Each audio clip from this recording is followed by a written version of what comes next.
Hello, hello, hello. Hello, hello, hello, hello. How's everyone doing on this fine Tuesday morning? It's Tuesday. It's a beautiful Tuesday morning. The air is shining, the sun is breezy, and the birds are birding. I don't know. It's actually cold. I had to turn the heater on. I was gonna put the heater away. Like, I've been doing this big like house like organizing thing all weekend, where like I redid the I cleaned up storage area under the stairs, and we threw out a bunch of stuff, and I was gonna put away my heater, and then I woke up this morning and it's -4 Celsius and cold in the garage. So yeah. So much for the warm times. Ottawa, yeah, my brother's up in Ottawa and they're getting snow. Speaking of which, I gotta print some stuff for him. Today's stream, it's not quite a print and chill. It is a part 0. We'll call it a part 0 because probably won't spend the whole stream on this because we kind of have to take inventory for it. And if you're wondering why we weren't working on the stealth changer, it's because we're probably gonna do part 0 and then part 1 will be in a little bit. Because we're going to be working on Toasty Boy, and ooh, I gotta clean the magnet. I got some rust on the magnet. Oh no, a little bit of rust. Okay, anyways, yeah, don't cook on your printers. It makes a mess of them. Don't cook food on your printers. I'm editing the stream from last week into a video just to put out because why not? So don't cook food on your printers. It usually doesn't work out too well. But if you're wondering what we're doing today, this is Toasty Boy. Most of Toasty Boy. I took the panels off already. Toasty Boy is a V1.8, a Voron V1.8. If you're wondering what a V1.8 is, because you got into Voron in the last like 3 years, it's what the Trident was before it became the Trident. Originally there was just the Voron, which became the V1 when the V2 came out. They're not like sequels, right? The V1 isn't an upgraded V0, right? It doesn't work that. They're like BMW model numbers kind of thing. What does the M and M3 stand for BMW? When you buy a BMW M3 or M4 or M5, what does the M actually stand for? Is it motor? Or is it some like weird German word? Anyways, long story short, this was my higher temp printer that I use for printing more exotic materials. Not like Peak or Ultim. We did print PEC on it though. But for like the high temp nylons and whatnot. The problem is I got a Pantheon soon after building this. So this kind of retired this. But we can rebuild them. We have the technology. Higher price. The M stands for more money. So we're going to use this as an excuse to try out some stuff, namely the monolith gantry. Because this is a V1.8, it's not like I could put a Trident gantry in it. Because as you can see, the bed mounts this way and it attaches underneath the extrusions here. So you can't have a rail under here. And yeah, technically you could use the Trident gantry if you flip it upside down, but I don't want to deal with that shit. So we're going to use a monolith gantry. I have the parts printed for the XY of the monolith gantry. We're going to reuse some of the Z. I reprinted the mounts for the bed, but like little plastic parts like these parts we're going to reuse because they're already carbon fiber nylon, I think, or polycarbonate. I can't remember which. And it's not like there's many forces on them, so they're fine. And the motor mounts are underneath the insulation, so they're fine as well. But we do got to take the bed out. So the goal today is to find out if this idea is even viable. Because I actually don't know if the monolith gantry will fit in a V1.8. Now, for those at home that are going, just upgrade it to a Trident. I don't want to. The reason I went with the V1.8, if you're wondering why we're getting the V1.8, or why this is a V1.8. 1, I started building it before the Trident came out. So there's that. 2, the V1.8 frame is slightly smaller. The gap here isn't as big on the Trident. The Trident's bigger. You actually have more overhead room, which is actually nicer for a boat and run, but we'll come back to that. 2, the electronics are in an interior backpack. So all the electronics are actually inside an interior backpack. We can do that because the bed is only 2-point mounted. There's no 3-point. So there's less volume inside the chamber. Both the lower height and less volume in the chamber means higher temperatures. Less volume to heat equals higher temps. And 2, the frame was in red. So yeah. So we are using the printed monolith gantry. Why? Because I don't want to accept the CNC monolith gantry and find out that it doesn't work. And then the only other Trident that I have that I would put a monolith gantry on, because I wouldn't want to put one on any of my V2s because they're already kind of set up the way I want them. I don't want to... None of my V2s are like on the docket for need new gantry. I do have a Trident that is in the need new gantry category, but that's going to be getting an index kit, which requires the Trident gantry that Steve's working on for compatibility and whatnot. So we're going to be using that. If you've been, I think Steve's shown off his index Trident. So we're going to be, because I don't want to go too far into uncharted waters, we're going to just use the stock gantry. So yeah, YouTube has decided to do with gigabit fiber and 4K monitor really wants to view everything in 360p today. Yeah, I mean, I do stream at 1440p. 1440p 60. Now, when it comes to the tool head, I have no idea yet. We haven't really printed a tool head yet because today is exploratory day. We're gonna see how much of this I have already in stock. I need to see how many components I have. Like for example, I know I need F695 bearings. Well, I have a bunch of F695 bearings. I know I'm going to need to make some pins, 5mm pins. Well, I have a bunch of 5mm pins I can cut. So today's stream is going to be like, okay, how much do I need to order? What do I need to get? Like what materials? Like what do we need? So there's that. And then also I do need to print some stuff for my brother. So we're going to do a little CAD stuff. And by CAD, I mean we're going to butcher stuff in a slicer because I don't feel like CADing. So I need to do some arts and crafts for my brother because my brother needs some stuff printed. Well, actually, not my brother, my brother's wife. And then we did print the enclosure stuff as well for the Micron. So at some point in the future, we will be doing a Micron upgrade or enclose. Ooh. Puppy AC controller not responding. That's weird. Why does it seem everything's funky?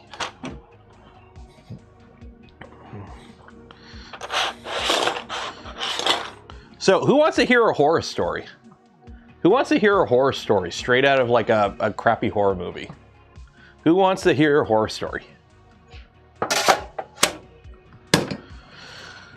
Is that unloaded? Did I unload that? I did unload that. Good. Who wants to hear a horror story? The D-hub pulleys. I have a bunch of D-hub pulleys from building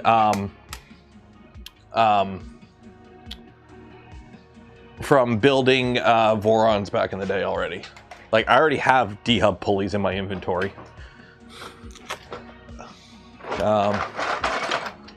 Yeah.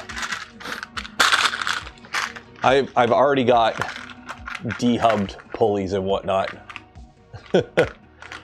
So that's actually the D-hub pulleys are what if you're like me and you've been involved in 3D printing for a bit, you probably have a bunch of like MXL pulleys, but that you bought thinking they were GT2 pulleys back in like the 2010s era of 3D printing. So if you're like me and you have a bunch of those, that's what I use for dehubbing because they're going to get press fit into something and they're not actually used for belt. That's what I used. The original, the V2.1 I think had and the V2.2 I think had 3D printed hubs.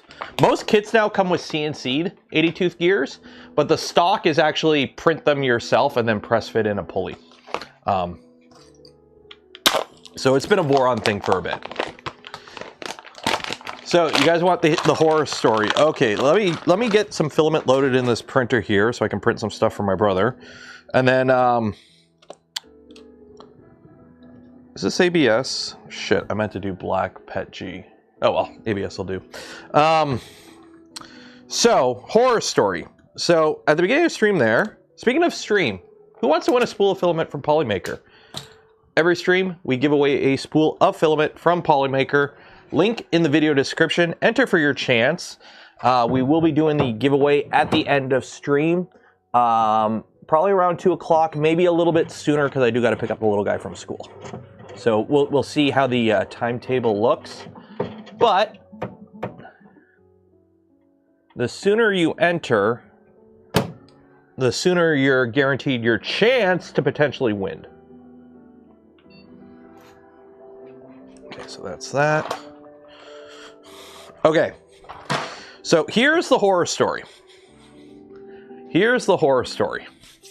How my brother wound up in Ottawa. See, it's a very long tale. He got a job. My brother works for the government. Nothing fancy. He does like office design. But he just got a job and moved up there. So that just is what it is. I think he went to school for like architectural design or something. And then he just got a government job. Okay, so here's the horror story. So this is the, not quite, I wouldn't call it a crawl space, but this is like the area underneath my stairs. So I live in a raised ranch. When you walk in my house, there's like a little landing here. So this is ground level. This is ground level. So you walk in, you got a little landing, and then you have stairs that go upstairs, and then you got stairs that come down to the basement, and then we have this like storage area underneath. We haven't really done anything with this area since we got the house. It's been like 10 years. I put a shelf in here to put like stuff that we don't use, but it's been like packed with like random boxes since like we got the house. We just keep packing stuff in there. So I made the idea, I got the idea yesterday, just one of those things where it's like, I ended up going in here to get something. I think it was a suitcase because I had to fix a wheel on my suitcase, and my suitcase finally died. One of the wheels on my suitcase died, and I wanted to, like, it blew up. So I went to see if I could swap the wheels from like, because I have a whole set of suitcases. They're all the same set. So I was going to see if I could swap the wheels. You can't. They're all like pinned in. So I ended up fixing the wheel, or at least trying to fix the wheel. But anyways, long story short, I was like, you know what? I'm going to clean this out.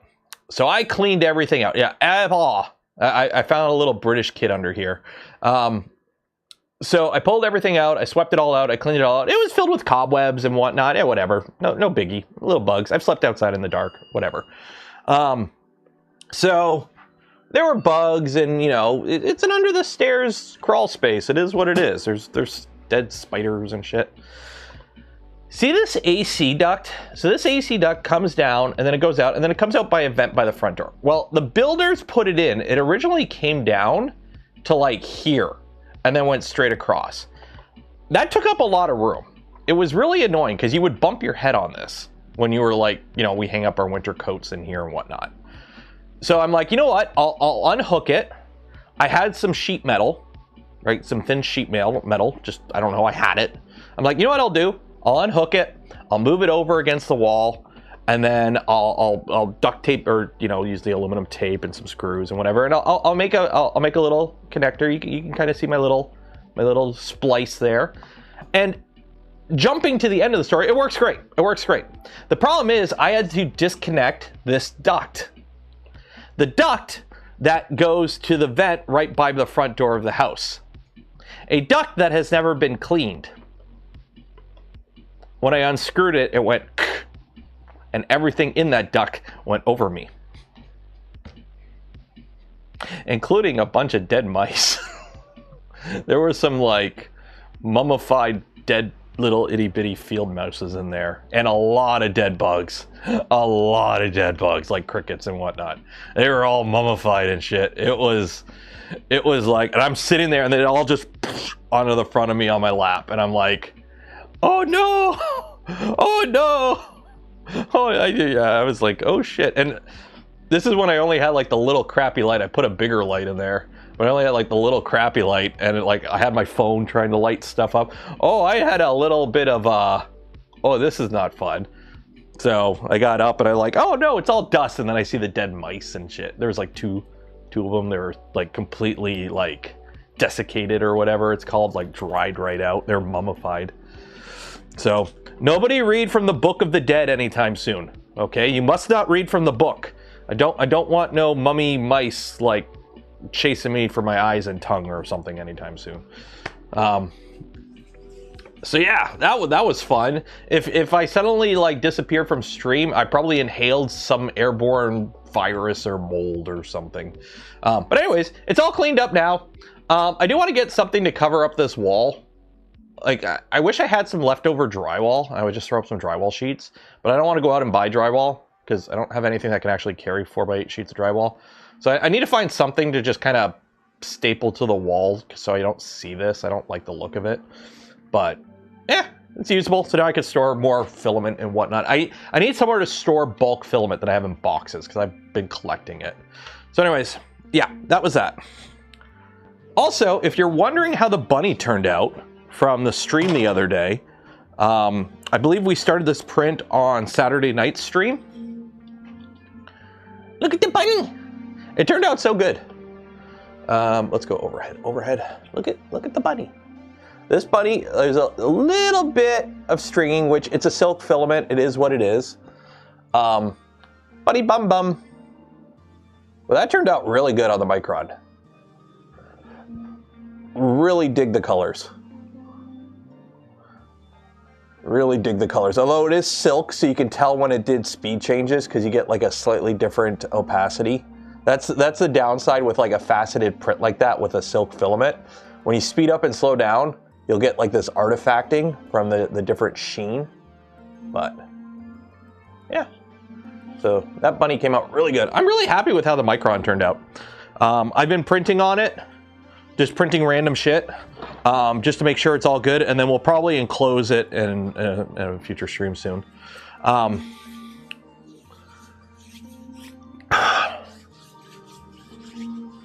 Mummy mice print farm slaves.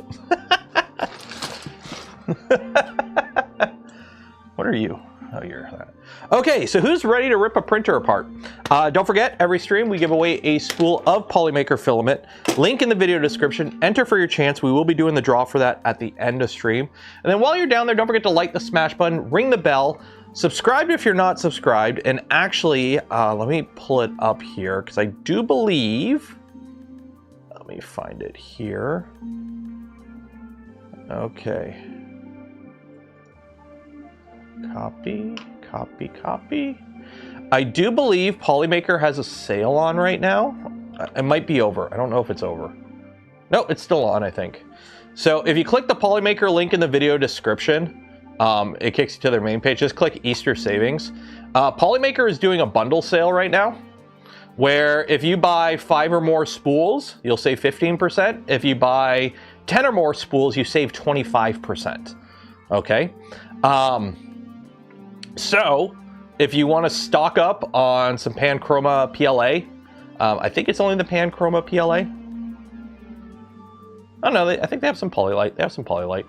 I don't know if it's all their filaments or just PLA. But if you're looking to stock up on filament, yeah, there's no PETG. Oh no, they do. There you go. So if you're looking to stock up on Polymaker filament right now,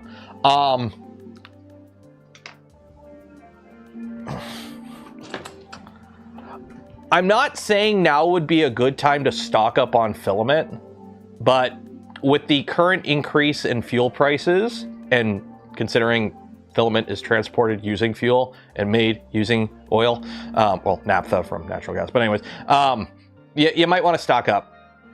Tinfoil hat, yeah, I know it is tinfoil hat shit, but you might want to stock up.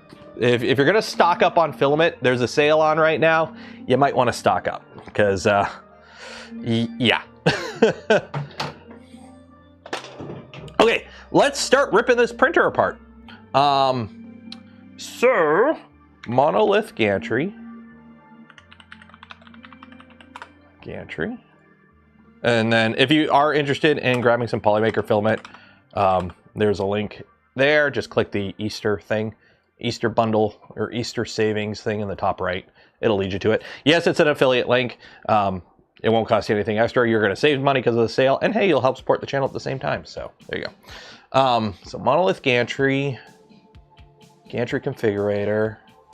So we have a Voron Trident, you know it's not, printed, 2-wheel drive, 6mm belts, motor fit, no short shaft motors, or no, we got 2 short shaft motors, protrusion none, 250, and sensorless homing. Yeah, sensorless. Update config. There we go. We're doing sensorless because you don't have to worry about stuff bumping if it's sensorless. So I have everything printed here. It's all printed in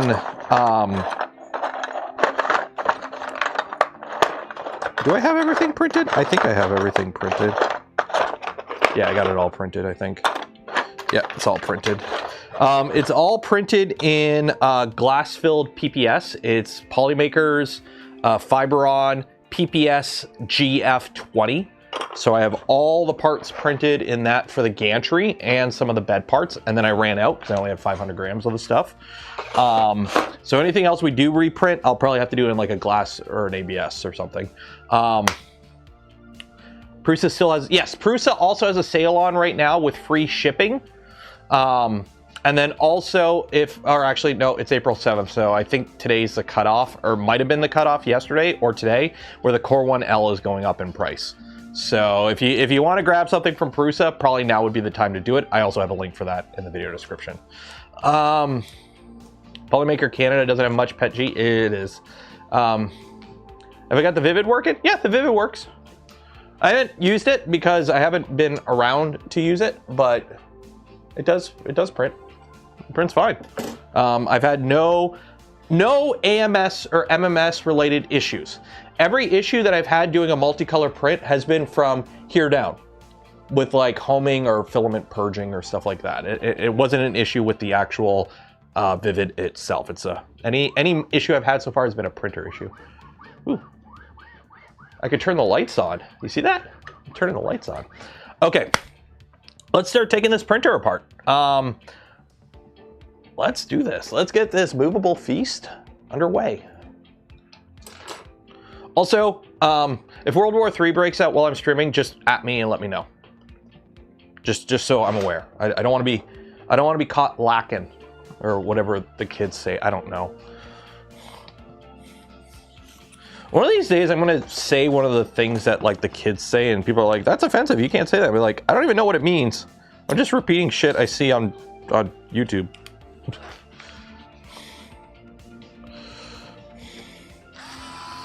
Okay, so this is gonna be fun. No one has PETG anymore. It's panic time. Oh no! Panic! So this is an afterburner tool head. This is an afterburner tool head. If you're wondering why it's an afterburner tool head, it's because that's what I used to build it. Because it was the style at the time. But I don't know what tool head we're gonna use for the rebuild. Ooh, Andy Miller gifted 5 community memberships. Cheers and appreciate it, Andy. I don't know what we're gonna be using for the rebuild, okay? The reason for that is we don't really need anything with... Tool heads have been moving towards better part cooling. This is a high temp printer. We don't exactly need better part cooling. We need better hot end cooling, and we are staying with air. I'm not doing water. We're not effing around with water. But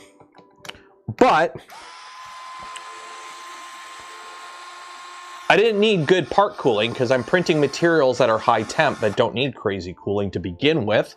So I left it with the afterburner tool head.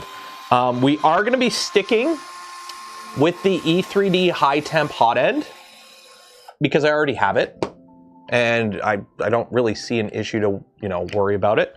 So we're going to stick with that.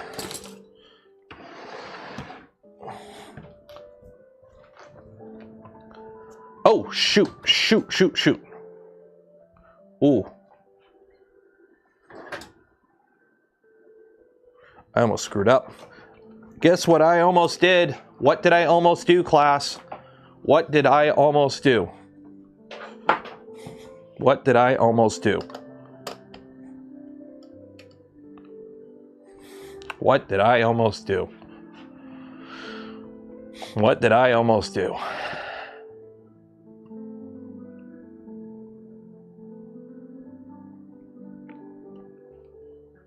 Ooh, it is cold. Let filament in it? Nope. Forget to make a copy of the configs. Exactly. Exactly.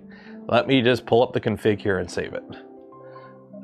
If I can find it in my network. What are you called? Are you called Toasty Boy? Which network are you on? Toasty Boy, there you are. Yeah, because we're going to reuse the electronics. Like, there's no point, like, we're not rebuilding the printer. We're just, well, I mean, we are rebuilding the printer. But I mean, like, we're not going to be doing a full rebuild. I'm going to reuse the electronics. Why? They work. Why? I don't need better electronics to do the same thing. It's Clipper, right?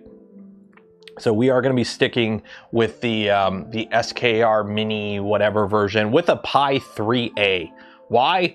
Because it's already in there and it works, and Raspberry Pis are getting expensive. So we're going to use what we have because why not?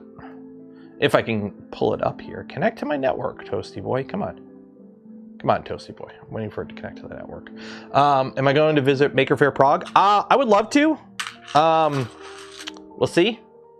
There was some talks last year about maybe me going, but I gotta update some things to see. Okay, come on. What? Oh, there we go. 119. There we go.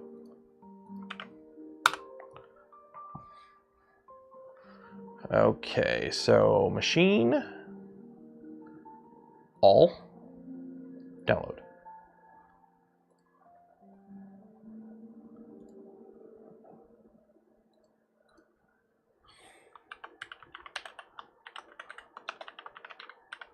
Toasty Boy back up. There we go. So we have downloaded our configs and everything. So we're good there. What version of Clipper are we been on? Version 12. Okay. So I can turn this back off. Unplug that. There we go. Yeah, don't want to accidentally rip it all apart and then realize, oh wait, shoot, I should have saved that.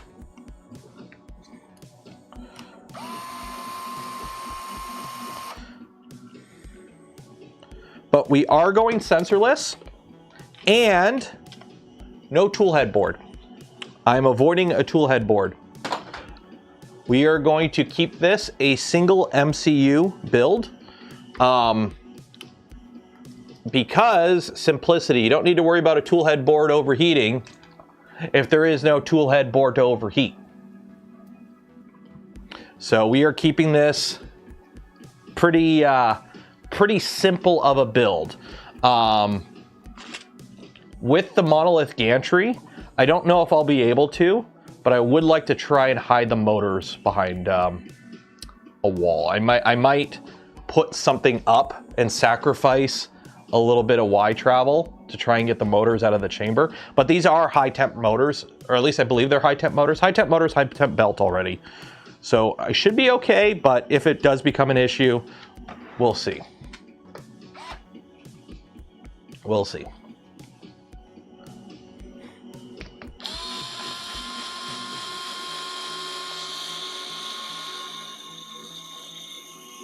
I had some magic smoke after replaying my PSU. What do you mean replaying? Do you have a disconnect on the board? Well, everything has a clip. Everything has a clip, right? Everything has a microfit 3. So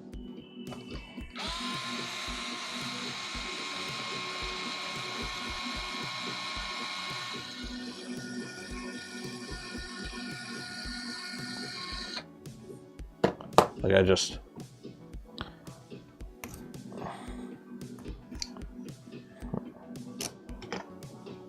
there we go.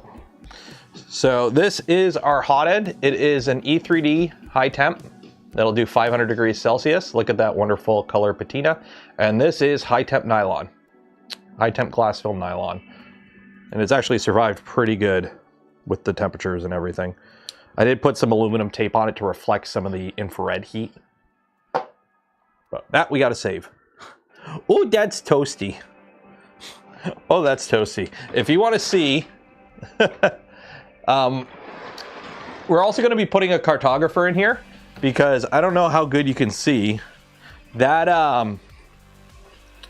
that PL08 probe is that's a little spicy. That PL08 probe is a little on the spicy side. It's just a little spicy. It's just a little toasty. It is toasty, boy. Glass to carbon fiber. Glass filled is more common in injection molding because you can use like strings of glass. Like it's kind of like a poofiness. It looks kind of like cotton candy. Is glass better than carbon fiber in a 3D print? Probably not really. I don't know. It's less conductive if that's something you're worried about. Because it's not conductive like it's glass.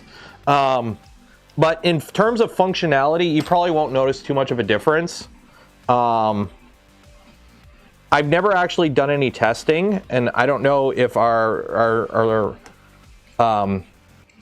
if the Germans in 3D printing have done any testing on that, because they're you know, Stefan and Tom, if they've done any charts or anything comparing the two. They seem to be the ones that would do it. I don't got the time for that, or I don't got the patience for that kind of stuff. But yeah, it can be dyed. I mean, that might be an advantage too. You get more colors with glass filled, if that's something you're after.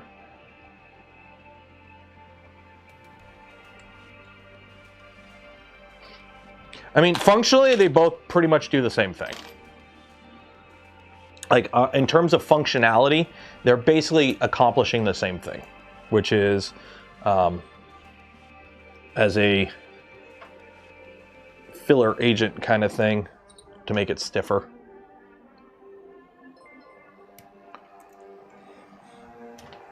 I might be able to reuse this harness, which would be nice. Should have labeled it, but oh well.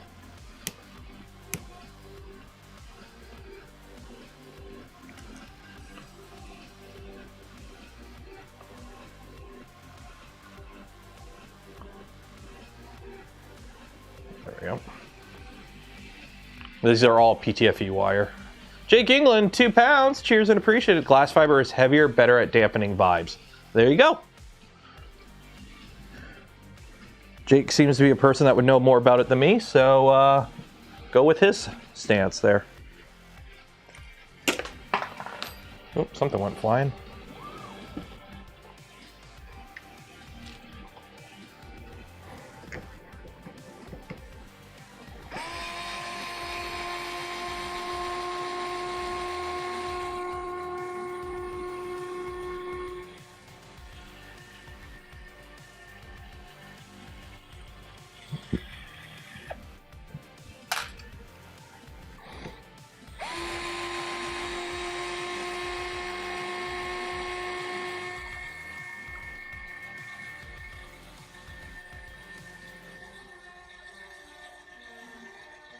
If I could mass produce a printer, would it look like the one I'm building now? Probably not. This is an older version of a Voron to begin with. This is like a 5-year-old design. Plastic parts held up pretty good. No, I would not. How many printers are we talking? At a certain point, extrusions go out the window and stamped sheet metal starts to become more viable. At a certain thing, it makes sense to injection mold stuff. Like, if I were to design a printer for mass production, it would look something more akin to like a Prusa Core 1. What would be your recommended brand and material for Voron builds? ABS or ASA for the printed parts? Good quality brand. Use a known good quality brand. That kind of thing. There's really... I have printers that have a lot of freaking, you know, polymaker filament works good. Prusa works good. Ambrosia works good. Just buy good quality filament from a known brand, ASA or ABS. That's what you, if you want to print Voron parts and you just want something that'll work, known good quality filament from a known good quality brand, ABS or ASA, and you're good. Yeah, you can get fancy and use like carbon fiber and polycarbonates and whatnot, but you got to be careful because some filaments react negatively when exposed to greases and oils and glues, and you might worry about, you know, creep issues with some of like the nylons where like you build it and all the screws are tight, and after a month of use, oh no, the screws aren't tight anymore because it creeps. Stefan found out about that in his V0 video when he built one a couple years ago. So we just recommend, if you don't know what you're doing and you don't know the pros and cons, just go with a good quality ABS or ASA. You can't go wrong with either. What's considered bad quality filament? If you buy it from Amazon for $5 a spool and it comes from a name that's the company name is the equivalent of you rolling your face across the keyboard, it's probably not great filament.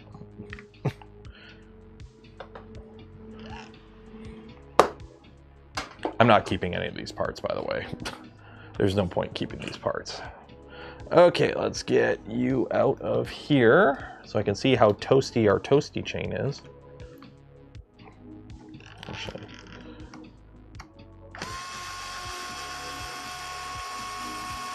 I do intend on reusing these belts, simply for the fact I don't have spare high temp belt, and I'm going to try and avoid buying new belt because these belts don't, well, they are older belt from, I don't know, whenever I built this.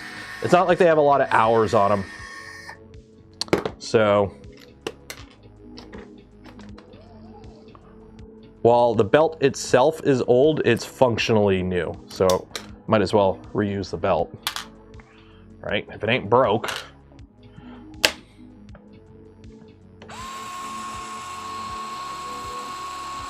Although I'm probably gonna have to find, is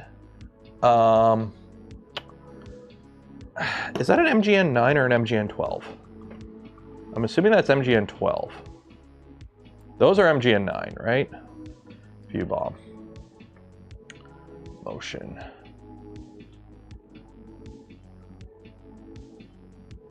Hardware.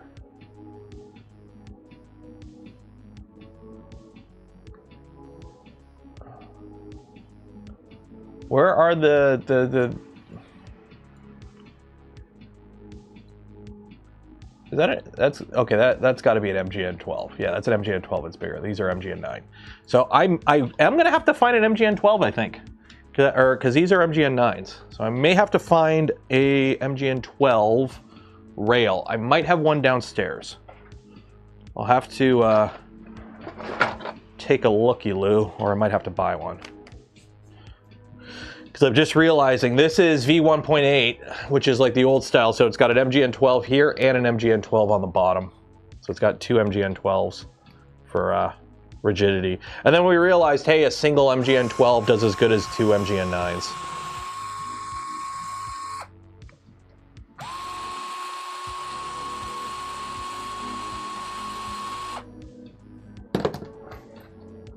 If I remember correctly, we got screws underneath. Yes, we do. We have screws underneath? We do.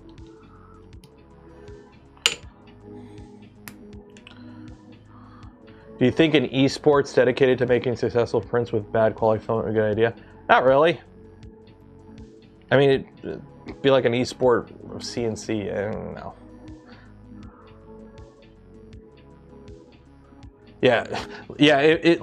Esports are horribly expensive. No esport makes money. They all lose money. Like Overwatch League. Like it is stupidly expensive to run an esports league because you have to basically, okay, you have however many people are on the team need to play video games full time. So you need to pay them full-time wages for, you know, E-tier celebrity.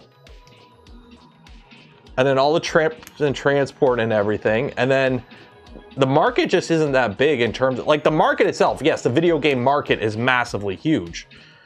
But in terms of, like, advertisers willing to pay a lot of money to advertise on, like, Overwatch, it just don't work. Oh, wow.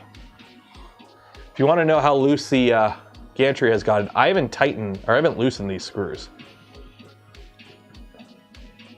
Look how much flex is in that. So whatever material this is had creep issues.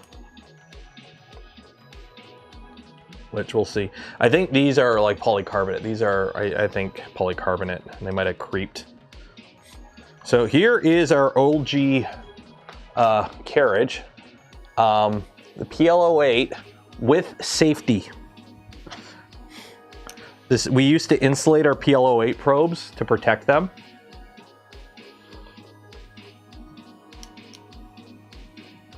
A big part of the esports thing is that it's not region locked. Yeah. Yeah. Like, you're almost guaranteed to have, if you put a team in a big city, you are guaranteed a fan base. Whereas an esports team, there is no city. There is no, like, you might be lucky and get a hometown or a home country. But like, esport teams are esports, they're online. So there's no guaranteed, like, usually only like the big teams have, you know, a big audience. And maybe like if somebody was like a popular streamer, they might have an audience. But like if you're a small team, you just, who's watching you? So our PL08 probes, what we would do is we'd put a little sheet of, I think that's RTV silicone. Like you make a sheet of RTV and then you use like a yellow or the gold Mylar reflective sticker on it.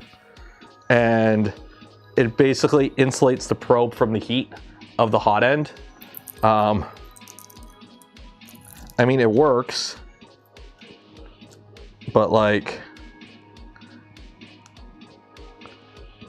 just to show you how hot that 500-degree probe or that 500-degree hot end gets. So the RTV saved it there, but it's still hot. So we're going to be trying a cartographer. I am keeping this though, just in case.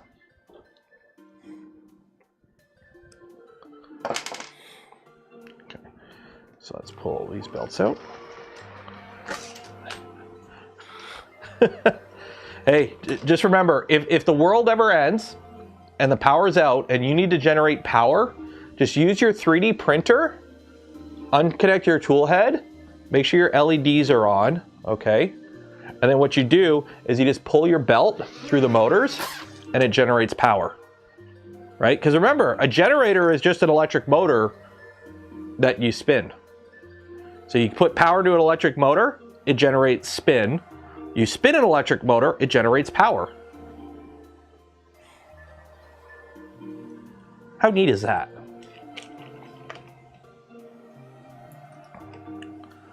How neat is that?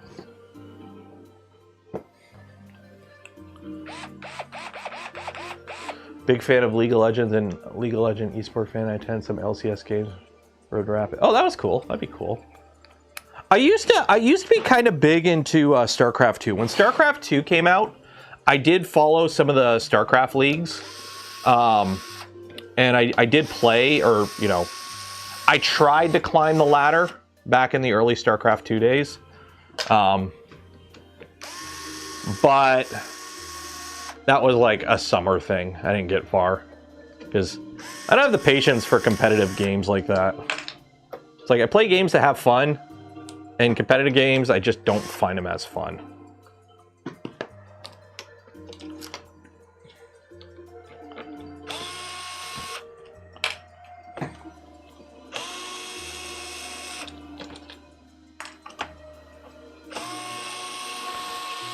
Which is why, you know, me running Linux on my desktop isn't really a problem, because again, I don't play those kind of games.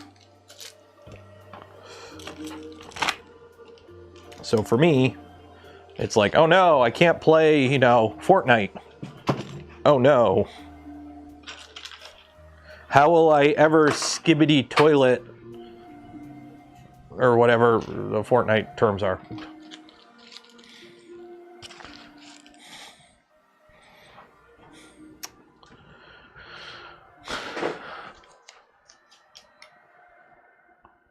Okay, so now let's get rid of this. I should have taken this mat off because every time I spin this, the whole mat wants to spin. Oh man, those screws really loosened. You have to run a separate op. Dude, I'm loving Linux so far. Yeah, there's the odd hookup or hang up, which, you know, it's like running Microsoft is like the lows are much higher than Linux. So whereas Microsoft is kind of like this, Linux is like up here, but occasionally does this. So you're everything's awesome, everything's awesome, everything's awesome. Oh, I want to play this game. Oh no, my controller isn't working. Okay, go dive into this forum. Oh, you need to open up the command line terminal, run these commands, sudo nano this, add this, da, da, da. Okay, is it working? Is it working? No, it's not working. Okay, go down. Oh no, try this fix. Okay, it's fixed. Okay, great. Now it's awesome, and you don't have to worry about a dang thing for like another 2 weeks. So it's kind of like Windows is kind of where Linux is either really awesome or it sucks. And when it sucks, but once you get it fixed, it goes back to being really awesome. And the longer you go and you sort out the bugs, they happen less. So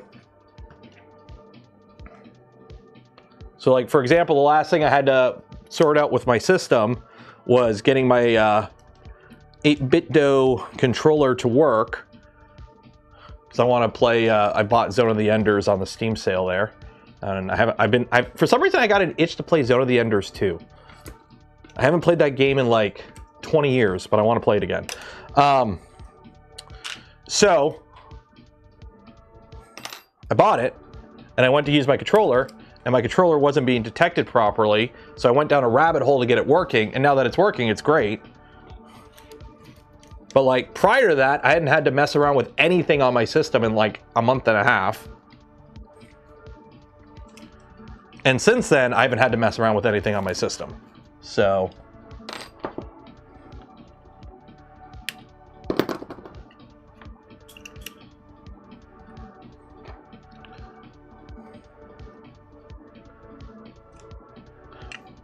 Wi-Fi to work. My desktop is Ethernet, so I don't need to worry about Wi-Fi. But like, I have my Framework laptop. I've been running Bazite on my Framework laptop for like since I got it, and I've never had an issue with it.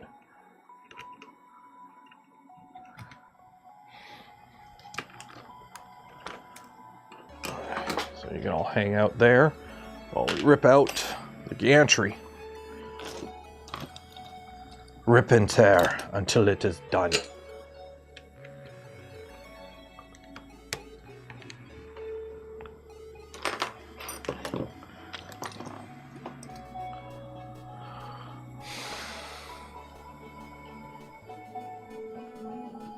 I have Wi-Fi 7, the MediaTek adapter. Oh. I know they have like one brand that sucks, and then the other brands... Oh wow, that wasn't tight at all.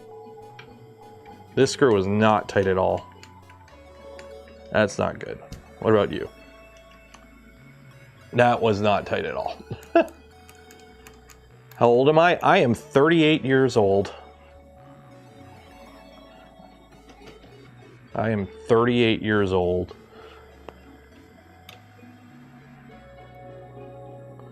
Firmly UNC status. Not quite boomer, luckily.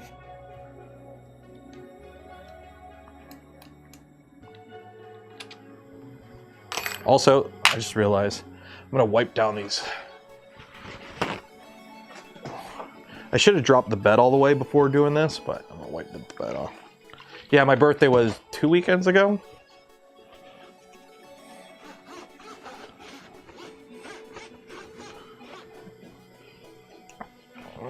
Just wipe off all the extra grease on these so I don't constantly bump them and get grease all over me. There we go.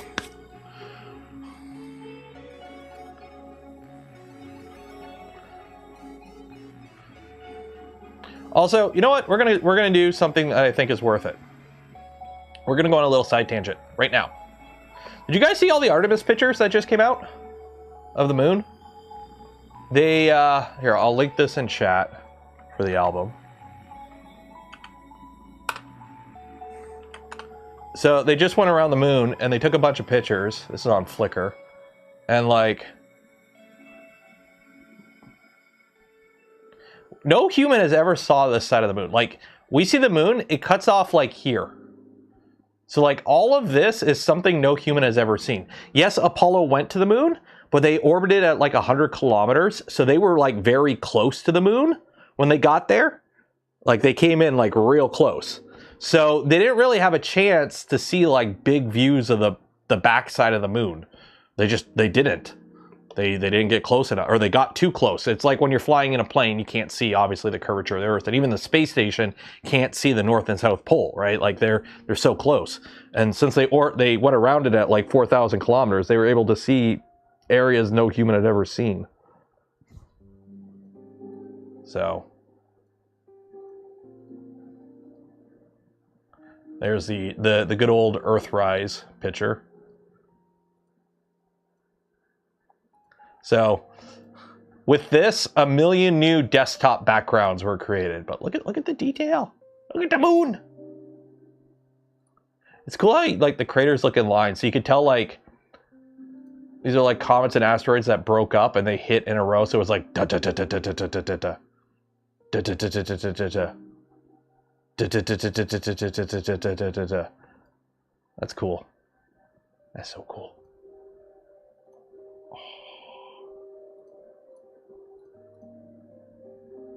That's so cool. I love space. I love space. Like, look at the craters. The texture. Yeah. So this is what they saw, and then moon, full moon. So a full moon looks like this. So this is what we see from Earth, and then they saw this. So like. See how it cuts off there? So for them, it cuts off like this because they're south of the moon too. So like the moon's here, Earth is here, and they're like down here taking the picture, right? They're coming up around kind of thing. So this is where it's cut off, and they got to see all of this, including this big impact crater there. So that's like you can. There's that. There's that. So they're seeing a lot that no human has ever seen before with their naked eye. That's pretty cool. That is pretty cool. I love space. So those came out today and I was just like, yeah. I love me some space. Okay. Space is cool. Okay, so that's that. So let's take this off. Provides no value. Space provides a ton of value. You're talking to me on the internet using cell phones. There is space exploration is a net positive. For every dollar put into NASA and space exploration, more money comes back from the resulting tech and industry it creates and everything. It is a net gainer. Exploring space. Anyone who does the whole, we have problems on Earth, we shouldn't be exploring space. Guess what? We're the source of most of those problems. We can stop those problems at any point and it would cost us nothing. Cough, cough, Middle East, cough. We could solve those problems without any money. Because we could easily, let's just not do war, take all the money from war and just put it into feeding and educating people. We could do that in a heartbeat. And we would still have plenty of money for NASA. So anyone who uses the whole, oh, we shouldn't be doing space exploration because we have problems on Earth. No, I'm sorry. That is such a closed-minded, feeble belief.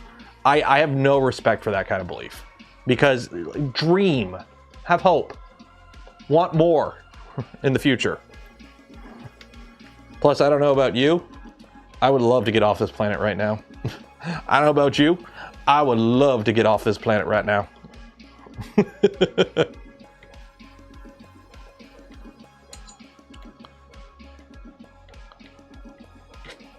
Velcro, internet, cell phone communications, digital photography.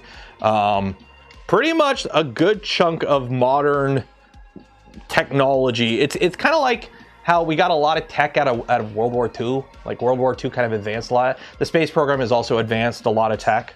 Miniaturization, microchips, communications, The fact that you can get high-speed internet anywhere on the planet currently, thank you, space. The weather. You know, before, like, weather satellites, you were lucky if you were able to find out if it was going to rain tomorrow, let alone 3 days from now, let alone hurricane warnings and tornado warnings. GPS. You know, good old GPS. Anyone who believes we shouldn't have a space program and we should stick on the ground, like, no. Memory foams, camera, water purification, solar power. Yeah, there is. NASA has been a net benefit in terms of economics. It has generated more than it has costed. And even if it didn't, don't you want to know what's out there? This can't be it. Don't you want to know what's out there? Don't you want to know what's out there? What's going on?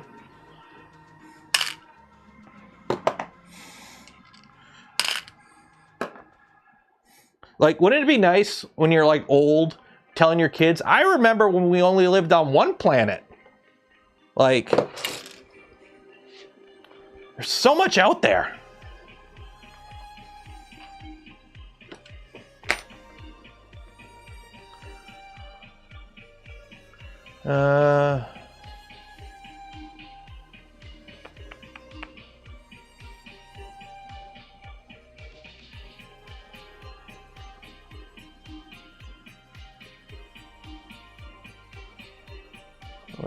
What's sorry. Somebody replied to something. I'm trying to find the original comment.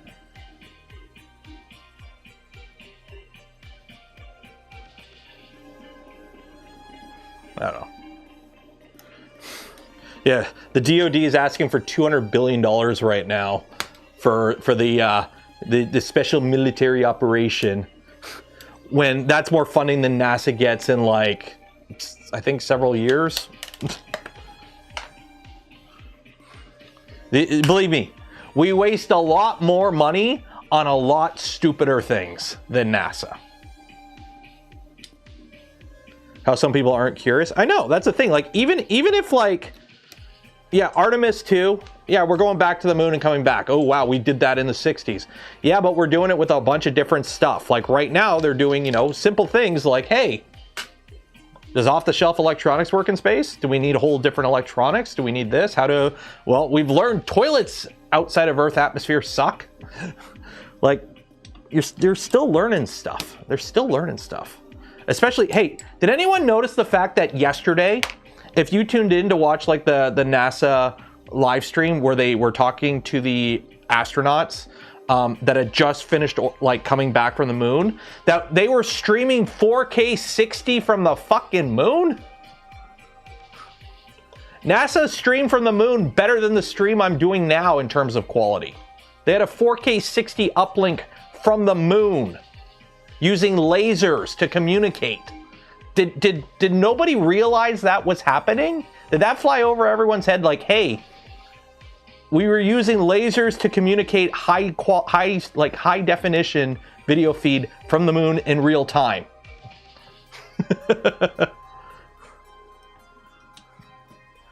Like, they are so far away that literally they have to take into effect that light takes time to get there. They're 1.5 light seconds away. So when you ask them a question and then they hear it and then respond, there's a 3-second delay there. That's how far away they were. And we were still streaming 4K 60. That's pretty freaking cool. So yes, there are benefits to space.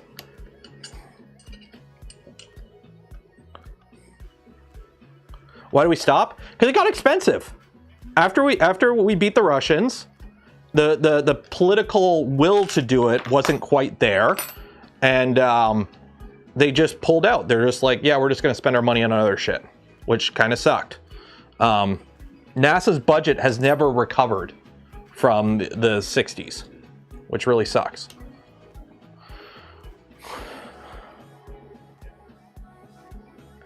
Because here's the thing, for anyone who's like, oh, you know, my phone is more powerful than the what they needed to go to the moon. We forgot how to go to the moon. We never forgot how to go to the moon.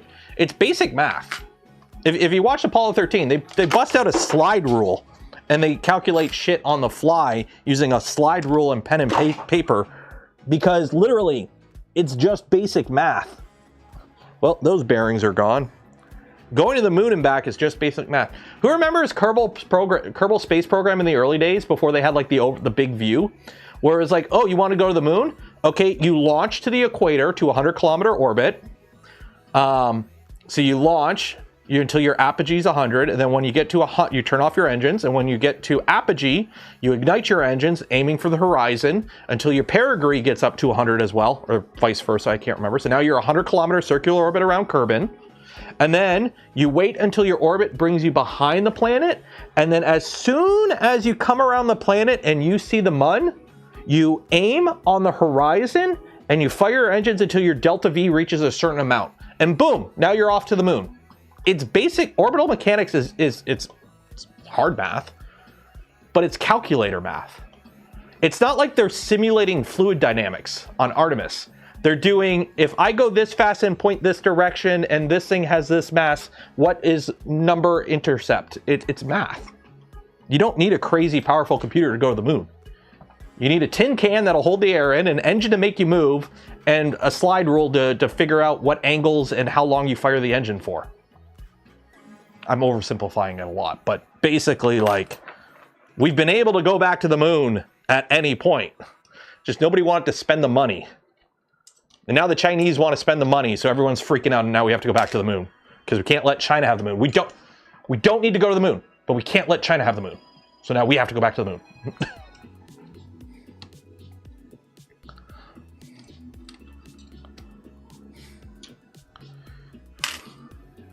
You're in the middle of drafting an email. Well, send the email, because if you or DM me on Discord.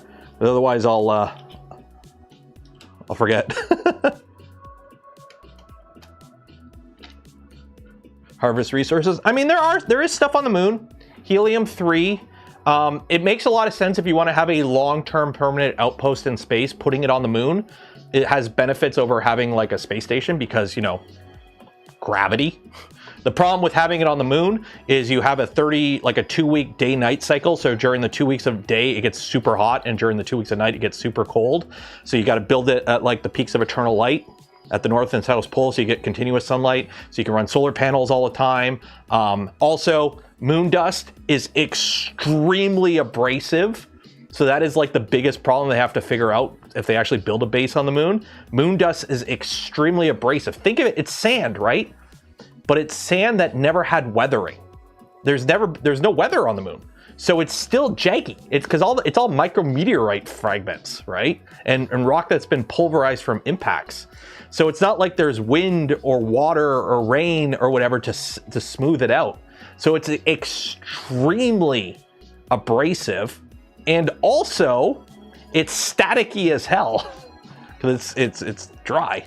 So like that was something the Apollo astronauts figured out when they came back in their capsules, was their spacesuits were just covered in it. They couldn't get it out, and it got all over the place, and like their eyes were all watering and shit from it because it's extremely abrasive. So that's going to be like one of the biggest problems they have to figure out if we want to do permanent habitation on the moon.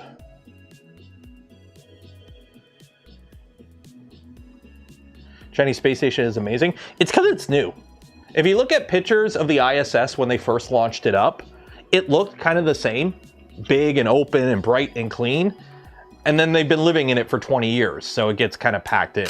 The Chinese space station will look similar in 20 years, if it's still up there. So.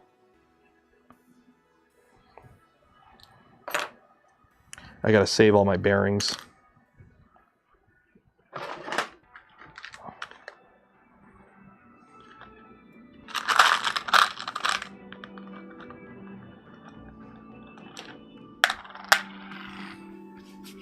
Lava tubes. Tubes of lava. How long will it take to wreck the moon? So on the bright side about the moon is a rock. There's nothing living on the moon. There's no historic archaeological sites on the moon. The moon is a dead rock. So we can't really ruin the moon. So other than like appearances, we can do whatever the F we want to it. Who here watched the, who's Sam Rockwell? Moon? Sam Rockwell. Moon. Yeah. If you haven't watched it, watch Moon by Sam Rockwell. It's kind of like a little psychological thriller kind of thing. Guy's cloned and lives on the moon and whatever. Works for a mining company. But like the whole plot is they have a helium-3 mining facility on the moon that basically just strips the surface of the moon for helium-3 that they send back to Earth. But they do it all on the far side of the moon because they don't want to ruin the view for everyone on Earth. So they basically are ripping up the far side of the moon for mining for helium-3 to power everything in the future. And they're doing it on the far side because they don't want to do it on the near side because people will complain that they're messing up the look of the moon. Yeah, it's a good movie. It's a really good movie. Yeah, you got to look out for the Nazi base on the far side of the moon.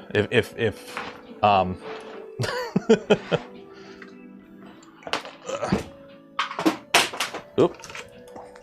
Something fell and I don't know what. Was that my, that was my, uh-oh. That was my electric screwdriver, wasn't it? Uh-oh, where'd it go? Oh God, where'd it go?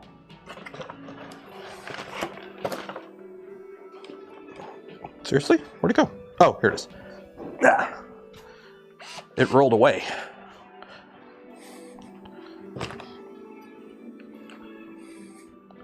Okay, so that one, get rid of this. Ad Astra. I haven't seen Ad Astra yet. I've heard it's kind of okay. Like there's some cool set pieces to it, but overall the movie's kind of eh. So I haven't really looked into it too much, but that's what I heard. I could be wrong, but that's what I heard.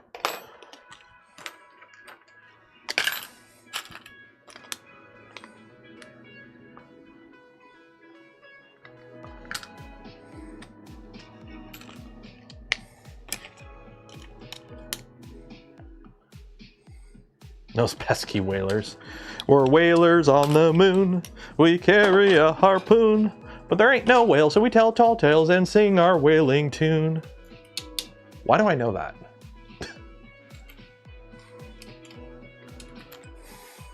You know what movie I watched the other night? Death of Stalin. If you ever watched Death of Stalin, it is a good movie. It's funny. If you haven't watched Death of Stalin yet, go watch Death of Stalin. It is an adult movie. It is an adult movie. So don't let the kids watch it. But I watched that the other night. So funny. So funny. I'm like, I should not be laughing at this, but I'm laughing at this. Well, no, you got, well, Hank 3D. To get to the Sharon Mass Relay, we have to get to Mars so we can find the archive. Then we go to the Sharon Mass Relay.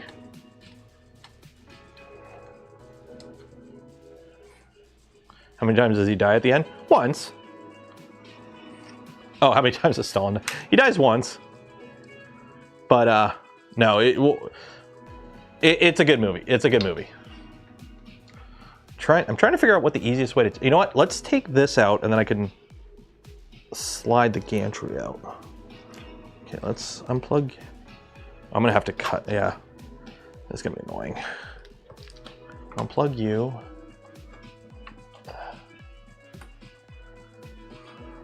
I don't know who wrote it, but it was a good movie. I love how like most of the actors are like older, middle-aged, just like male actors. Like they didn't have to hunt down any young big celebrities or anything to be in it. They're like, let's just get a bunch of old guys and just nobody's trying to fake a Russian accent or anything, which actually works really good. They did the same thing in Chernobyl, where they're like, yeah, don't try faking accents. Just use your normal accent. Am I going to see me? You will see me at Rapid, or correction, at Rocky Mountain. I am not going to Rapid. As much as I would love to go to Rapid, it's during the week, so my wife would have to take a whole week off work. And also, it's like the week right before Rocky Mountain. So it's like Tuesday, Wednesday, Thursday. And then Rocky Mountain is that Saturday, Sunday. So, plus I went to Rapid last year. It's kind of, the event isn't what it used to be. Steve Buscemi is great in that movie.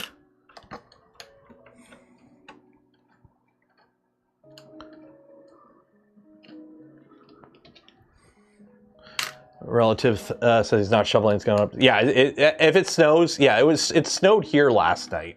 Like a light dusting, but it's like, yeah, I'm not shoveling. Flying from Rapid. Yeah, that's a lot of travel. Like, I know some companies are going to Rapid because of that. They're like, yeah, that's all the way there to go all the way there. No, not worth it. Not worth it.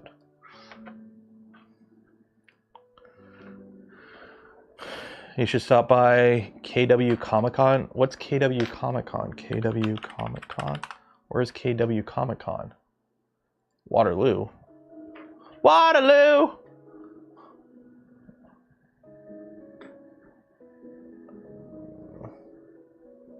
Maybe. I don't know.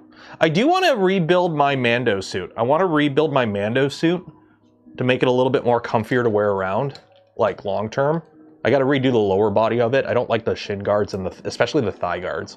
So I might redo the Mando suit. Make it more of a kit bash, pull some stuff from some other Mando suits. So it's a little bit easier to move around with.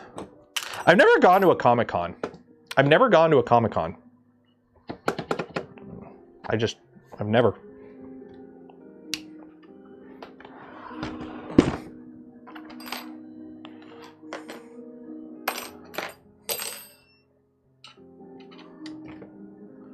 You're with Prusa now? Armor 3D. You're with...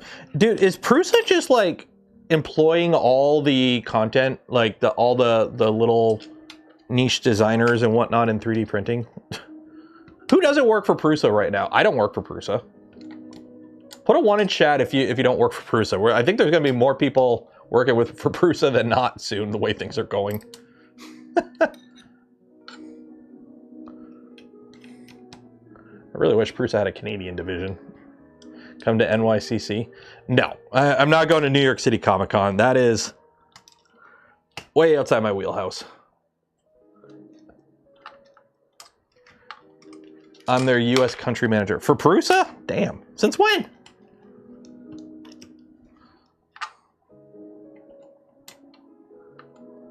Make it my own changes. Yeah. Because my Mando suit is based off of the heavy Mando suit. I can't remember what the guy's name in the show is. I think he dies in the second season. But it's the heavy Mando suit. But I don't like the thigh armor because I can't like sit down because they like fully envelop the thigh. So I'm probably just going to go full frontal with the armor. Plus I wear a cape, so you don't see the back anyways. So just get like thigh pieces that just sit on the front. And I got to reprint my calf pieces because they can't clamshell around my foot. So I got to reprint that.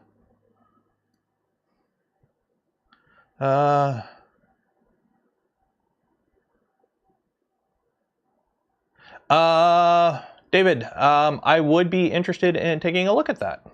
I would be. Yes, I would.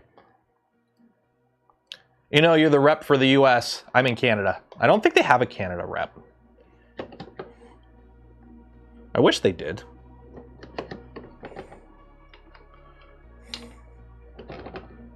I wish more companies had Canadian, like, that's the thing, because I've been looking to trying to get back into the workforce, trying to find something. Like, I'm not going to quit streaming, but I'm at the point now, the little guy is in a position where it's like, okay, I can, you know, we don't need a parent at home all the time anymore, which is why I quit my job and went full-time YouTube, just because we needed a parent at home all the time, and it made more sense for me to do it than my wife. So now the little guy is doing so much better. He's awesome. He's so cute.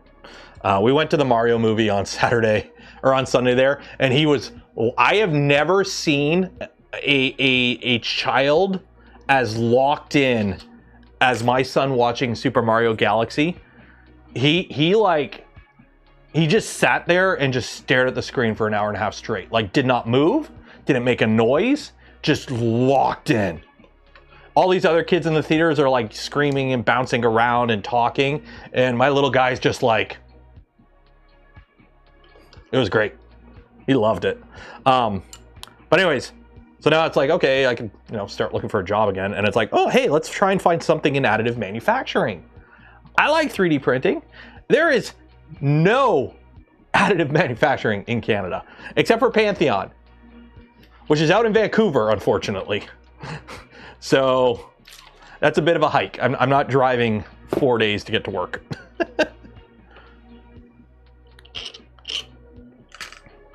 Yeah, voxel factory in Quebec. I mean, my wife has family in Quebec. I wouldn't mind living in Quebec. It's actually pretty nice. I like a lot of the way they do things in Quebec, for the most part. Je peux parler un petit peu de français. Et je peux comprendre français. Okay. So I could probably fall back into speaking French pretty quickly if I was immersed, because I used to be able to. It's just I haven't spoken it in so long. Problem is, I wouldn't do that to my wife or my kid. My wife would have to find a new job out there, which as a English speaker would be a little bit of a problem. And also my son, I would not want to do that to him. So I think these are high temp motors. I got to double check, but I'm pretty sure these are high temp motors. So save those. Upgrade plans, monolith gantry, redo the installation, a new hot end or a new tool head. We're keeping the hot end, new tool head. And basically, and we're going to be putting more fans in it. We're going to be putting a Nevermore system in the bottom. I'm going to lose some Z. I'm okay with that. The goal is I want to hit 80 plus without a chamber heater. I want this to be a solid 80 chamber without any additional chamber heating. I have a 500 watt bed putting out heat. There's enough heat generation. We just got to trap the heat better. So that's going to be the idea.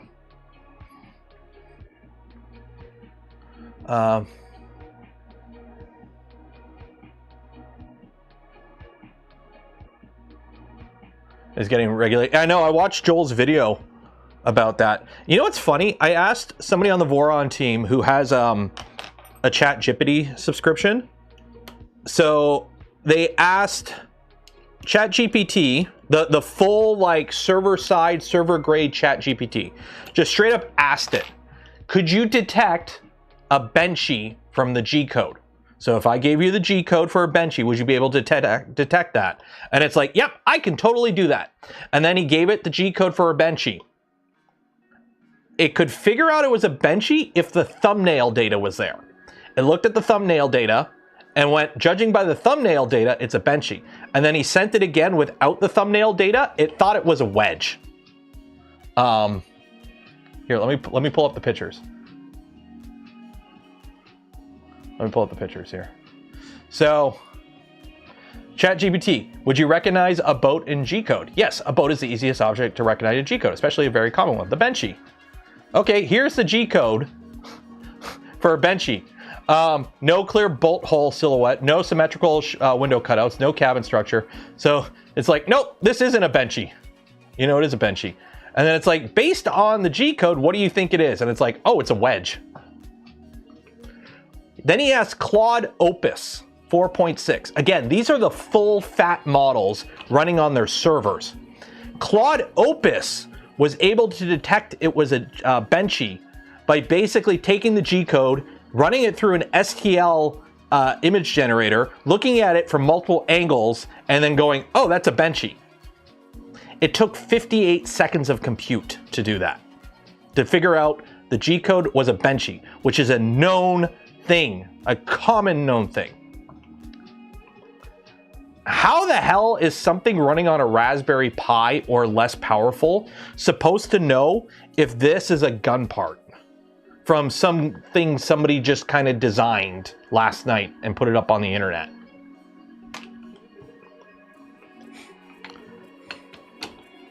Like, the only way would have, like, somebody's like, oh, they'll just create a dedicated model for gun stuff. And I'm like, okay, yeah, if you had a dedicated model that was designed to look at like mil-spec AR-15 lowers, maybe a Raspberry Pi could figure that out pretty quickly within a reasonable time. It would suck every print. Your print has to go through a 1-minute check.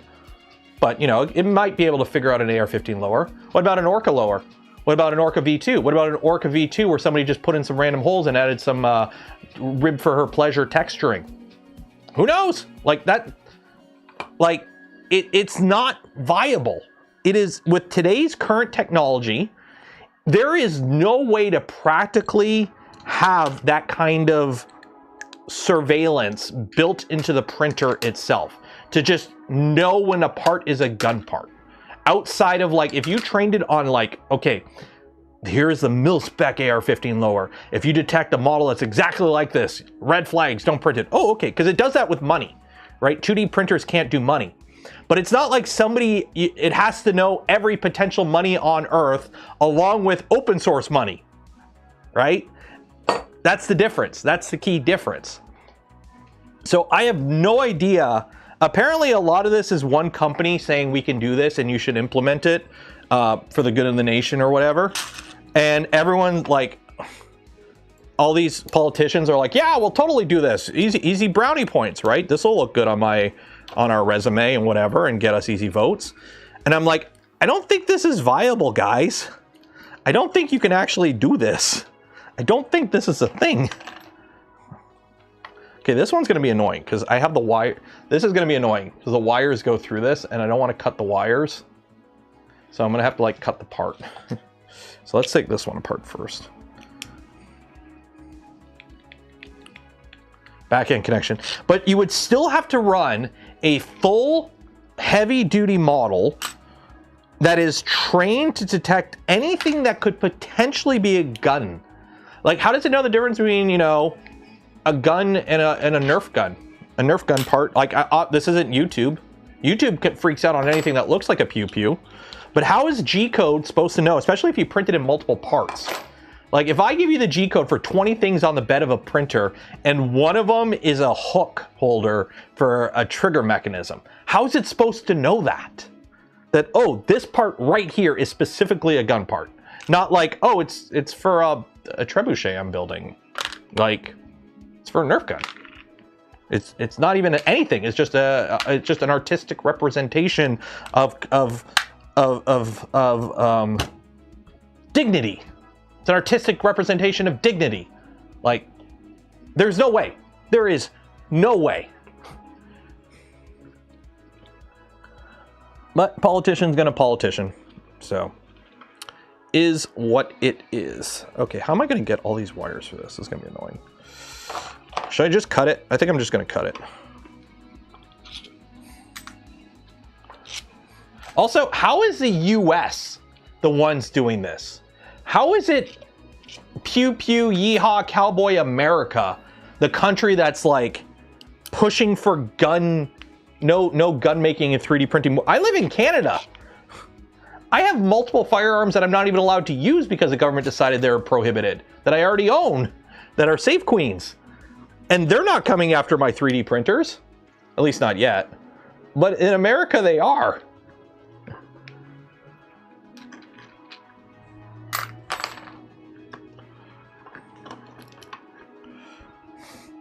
Like, how is this not a Europe? Like, I could see Germany I could see doing this.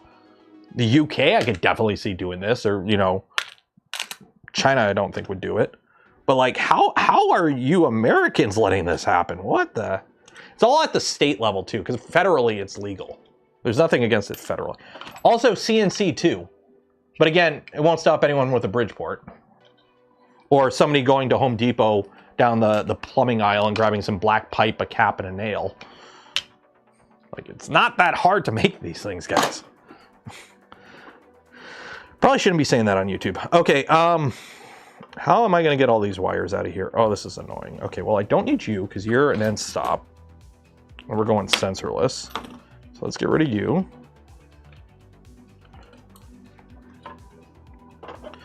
Don't want to break these wires, so where do you, did I make all these soldered? Nope, I did not. Okay, you're good there. So I can either cut all these and redo them. I'm going to take them out. I want to save these. I do want to save these because I want to reuse this and save as much as I can. So I got to pop these open and take them out and then feed it through. Where are my flathead?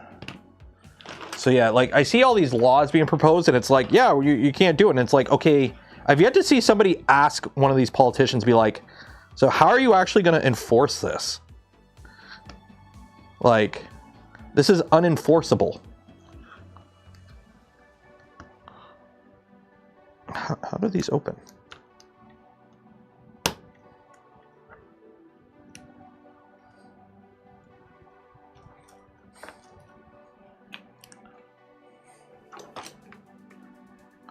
It's called Big Brother trying to... Yeah, but how would you even enforce this? Confusing America with a normal country. Yeah, that's true. Someone made money in... Yeah, I mean, that's the thing. Like, a lot of it is just simple, like... It's like here in Canada, we have the... a called Polytech group. That is, like, the biggest anti-gun group in Canada. And it's like... It's all about just no guns. Because, you know, a tragedy happened. No guns, no matter what. Regardless of reason, no guns. And it's like, it doesn't really work that way, but okay. And it's easy votes, right? Quebec, if you want to win an election in Quebec, you just say no guns and you'll win.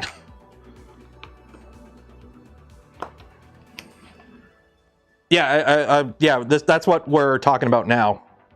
Because I watched Joel's video. Which, good video.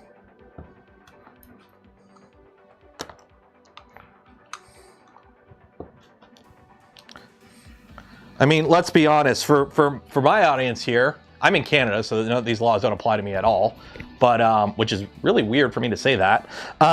Hey, for my fellow Americans, build a Voron, run Clipper, and just don't connect to the internet. And none of these would apply to you. Right? Build a Voron, run Clipper, don't connect to the internet. And you will be, none of this will affect you.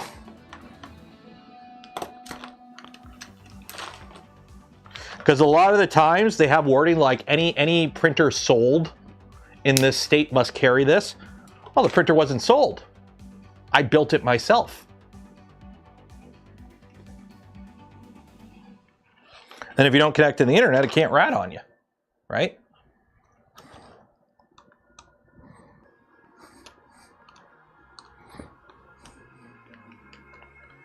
Will it regulate filament sales? How are they going to regulate weed whacker line? It's weed whacker line.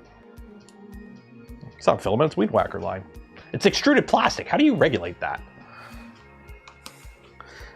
How would you regulate a raw block of aluminum for a lower receiver? How would you regulate a black pipe from Home Depot with a 1/2-inch ID that is now a shotgun barrel? Right? How do you regulate that?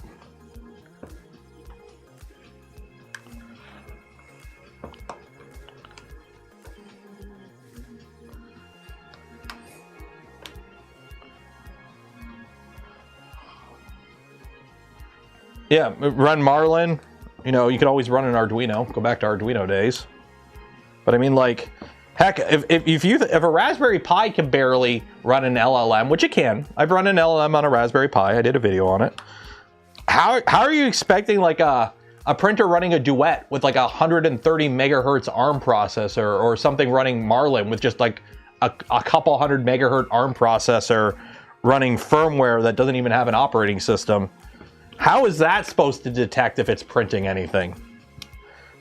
How's a Prusa Mark III supposed to have enough power to recognize if it's printing a gun? How? It's not viable. Your ideas for regulation are unviable. It cannot be done with the current technology of the time. Shit don't work that way.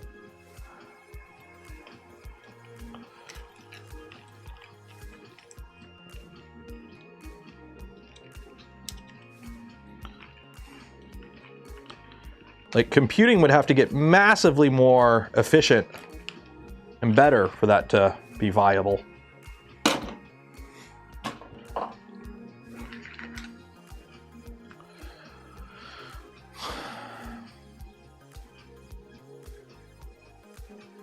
How do you regulate a print? Yeah, that's what I mean. Like, or you just go buy, it's like, you know how in some states you can't buy a car online, you have to buy it through a dealership.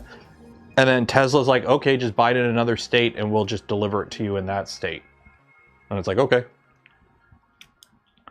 Like, a lot of the times the wording is sold, right? In the state of Delaware, in the state of, in Washington state, it is illegal to sell a 3D printer unless it can detect and does not permit the printing of guns. Okay, cool. I didn't buy it in Seattle.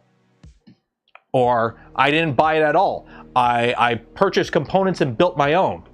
Oh, what's that? Now Printed Solid, or now Prusa, when you buy their printer, the hot end's not installed, and all you have to do is, you didn't buy a printer.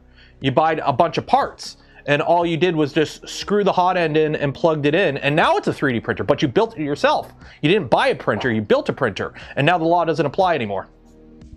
Like, that's how dumb these kind of things are. Like, I haven't actually read the rules. Like, I don't know if they're promoting that kind of language, but like, that's how it is a lot of the time.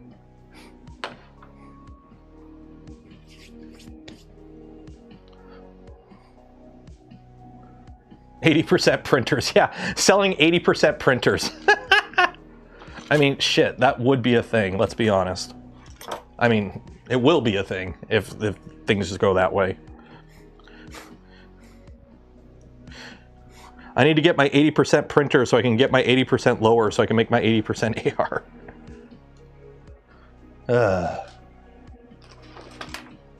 Don't forget, we're giving away a spool of polymaker filament at the end of stream. If you haven't entered, enter for your chance. Link in the video description.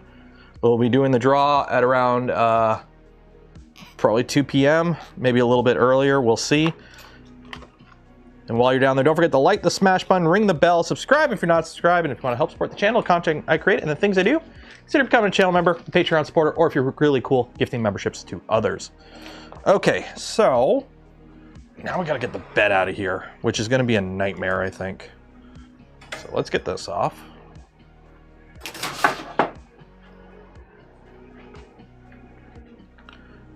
All my printers are 80% finished. Yeah, it's true. Also, if you're thirsty, go buy some gamer subs. Use code Canuck.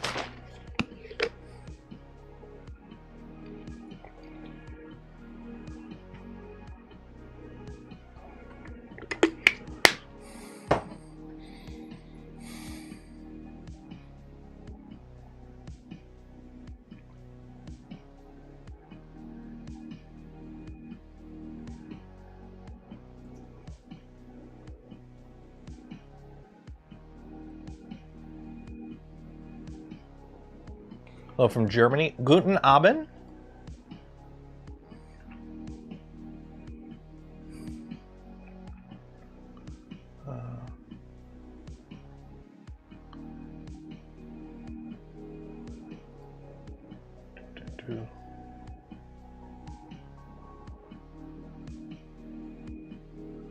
Alright. You go to Formnex and Murph, 3D printer and buy a 3D printer without a background check because there's a printer show. Yeah, you just got to buy the printers, the printer show loophole. This is so dumb. This is all so dumb. It's just so dumb. Like, oh my god. It's just so dumb.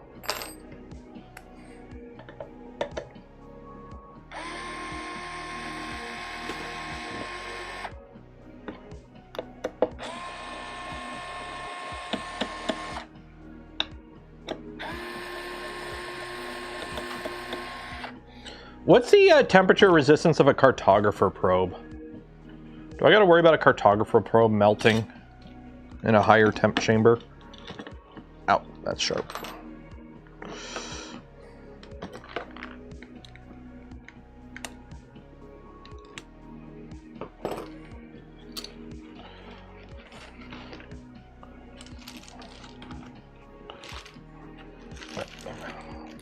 There we go, unplug you. You can go there. Don't lose you.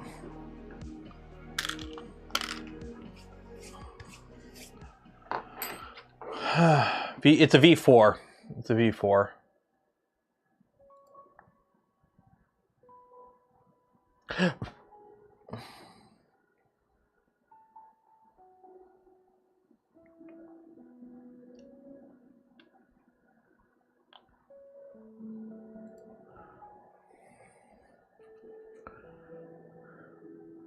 It's all about DRM.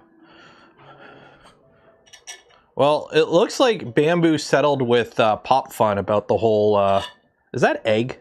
That's egg. Why do I have, oh, that's why.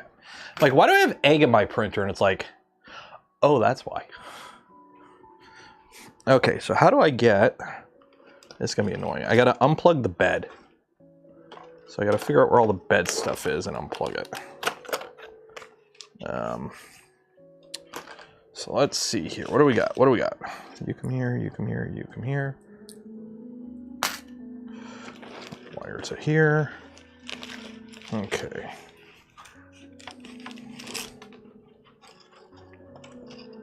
So the bed stuff goes underneath. Oh shit, okay. Does it all go underneath? I think it all goes underneath. Except for what? No, that all, yeah, it's all underneath, I think. Because there is an end stop. Yeah. I think that goes here. And a thermistor. Okay, so thermistor and an end stop. Thermistor and an end stop. Okay, so that's that. So now I gotta flip this on its side. Try not to lose this. And disconnect the bed.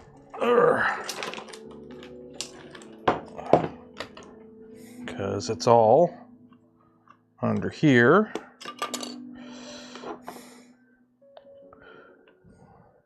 LTTstore.com screwdriver. I'll show you what I don't want to move the printer right now because the bed's just kind of floaty. Okay, you come out.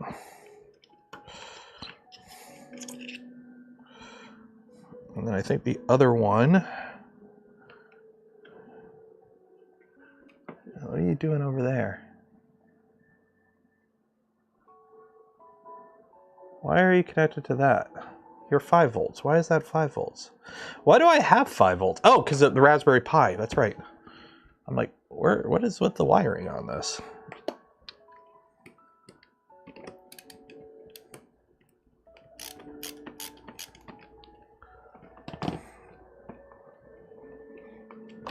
There we go. Okay, you come out there. Cut some zip ties. So you're out. You're out. I got a ground somewhere. Where's the ground at? Where's the ground at? There's the ground. Okay.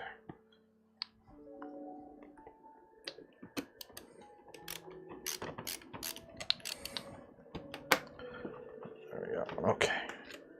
I should probably be taking pictures of all this so I don't forget.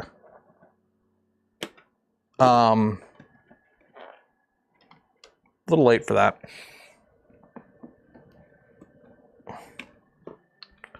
Little late for that.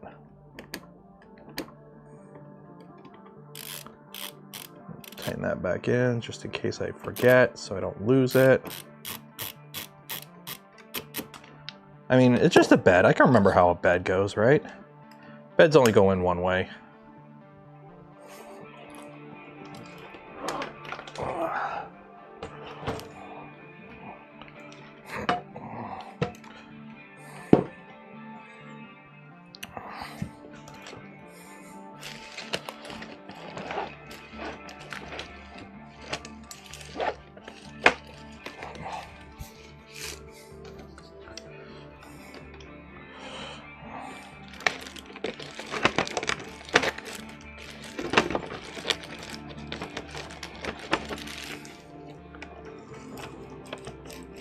Oh, there's a zip tie there. Shoot. Zip tie. I'm always paranoid when I cut zip ties that I'm gonna like cut a wire. I put out a member for 51 months. Ugh. What all states that have control 3D printers have in common? Are they rectangle shaped?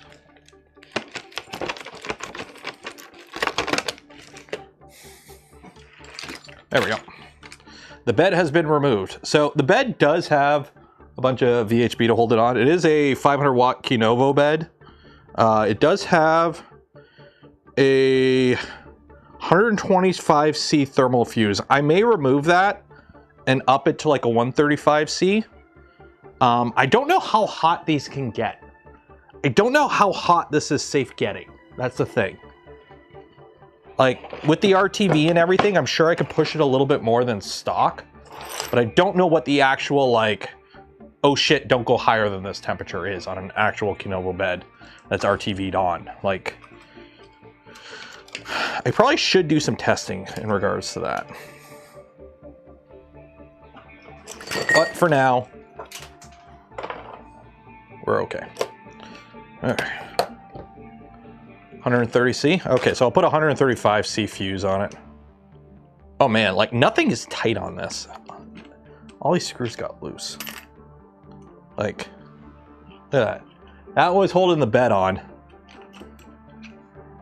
Oh yeah, everything kind of mushed. Where's the... Just to put in perspective, the old parts, I printed, so everything is printed on Voron settings, okay? Everything is printed Voron settings. Just to show you the density, this is just, I think this is just polycarbonate. I think this is just pure polycarbonate. It's not even carbon fiber. This part, 29 grams. The same part in glass-filled PPS 20, 45 grams. The walls might be different. I think this actually might have, oh no, because this is 6. This is 6 walls, 6 top, 6 bottom, 60% infill. This is standard Voron settings. So that does explain it. That's right, we printed everything with devil settings, right? 6 walls, 6 top, 6 bottom, 60% infill, because it's a high temp printer. It's hot.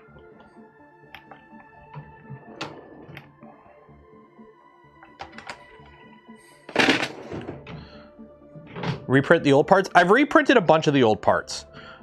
Basically everything that is in the chamber has been reprinted, except for these. I got to reprint these still. But basically everything in the chamber has been reprinted with glass-filled polycarbonate, or PPS GF20. The Switch 2 version of Dispatch is censored and you can't uncensor it. Oh yeah, refund that shit. Get it on Steam.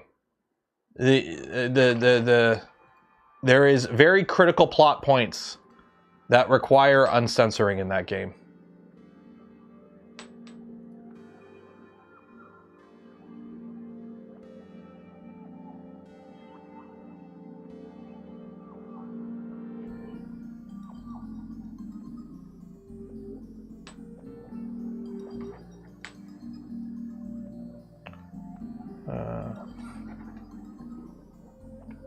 Okay, so take this off now. Oh my god, nothing is tight. Nothing is tight on this. Oh, that's sketchy. That is sketchy. Nothing is tight. Like it just... Oh my god. The deformation on everything. Can't refund Nintendo eShop? Oh, that sucks. Oh, and you bought on the eShop too, so you can't just like... refund it or resell it.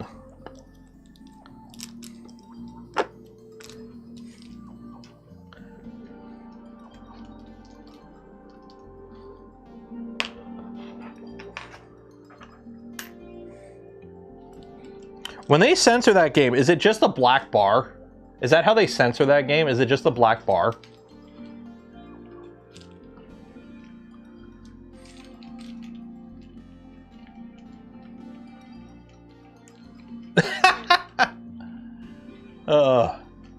I could see doing that on the one character, but like, I don't know.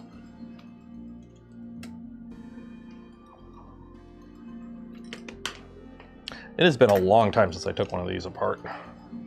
So we are going to have to rotate the rails. So these rails we're going to have to rotate. Because on the monolith gantry, the rails face inward. So we are going to have to rotate them. And then I think those just slide in, yeah. So we're going to have to rotate the gantry inwards.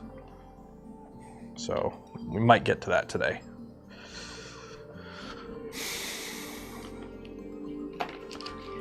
And then I got to figure out what parts I need to order. Ooh. Oliver 3D gifted a community membership. Cheers and appreciate it. Remember, best way to support the channel, content I create and things I do is become a channel member, Patreon supporter, or if you're really cool like Oliver here, gifting memberships to others.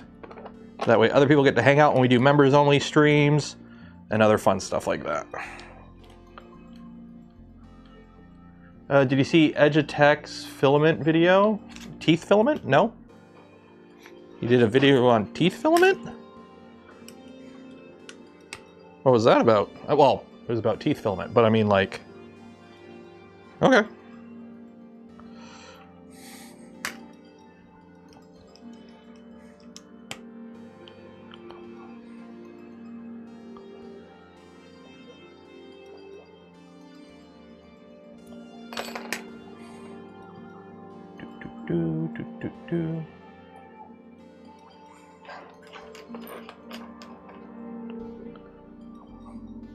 The swinging black bar was funny. Oh yeah, on whatchamacallit, yeah. Like the humor in that game is pretty good. Like in my opinion, it does kind of fall apart a little bit on the third act. But it's like it's not like in a bad way. Like it's still good, just like yeah, you'll see when you play the game. You'll see. Ew, it's all greasy. It's all greasy. My nuts all greasy. Keep your head out of the gutters. This is a proper term. This is a nut and it's greasy. Disgusting. What are we doing today? We are taking apart Toasty Boy in preparation of doing some upgrades and rebuilds. And then also, once I get this apart, I do have to print some stuff for my brother. So we got to do a little CAD. Because my brother needs some flower things. It'll make sense. It'll make sense once I get him printing. It's not for him, it's for his wife. That's...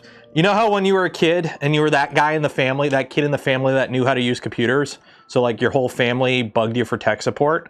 I'm that in my family for 3D printing stuff. So when like a family member is like, hey, can you print this for me? I end up printing it for them. So.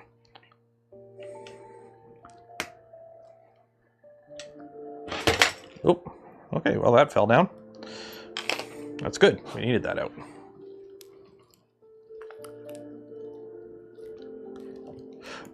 The secret labs chair. My wife got me a chair. We just went to Staples because I needed a new chair, so she bought me a chair for my birthday. So we just went to Staples and got like their like Herman Miller knockoff thing. It's like a mesh chair. I like it. At first I'm like, wow, this feels so uncomfortable, and then I adjusted one setting and I'm like, oh, okay, now it's good. But I bought the chair that I used to have years ago that I got like 8 years out of it before I finally got rid of it. And then I got a gaming chair that lasted like 2 years and it fell apart. Don't ever get a gaming chair. Don't get gaming chairs. They do not last long. The pleather just falls apart and all the foam collapses. So mesh chairs, no foam to worry about. Hit the like button. Everyone hit the like. If you hit the like button right now, it will 10x your luck for winning the spool of filament at the end of the stream.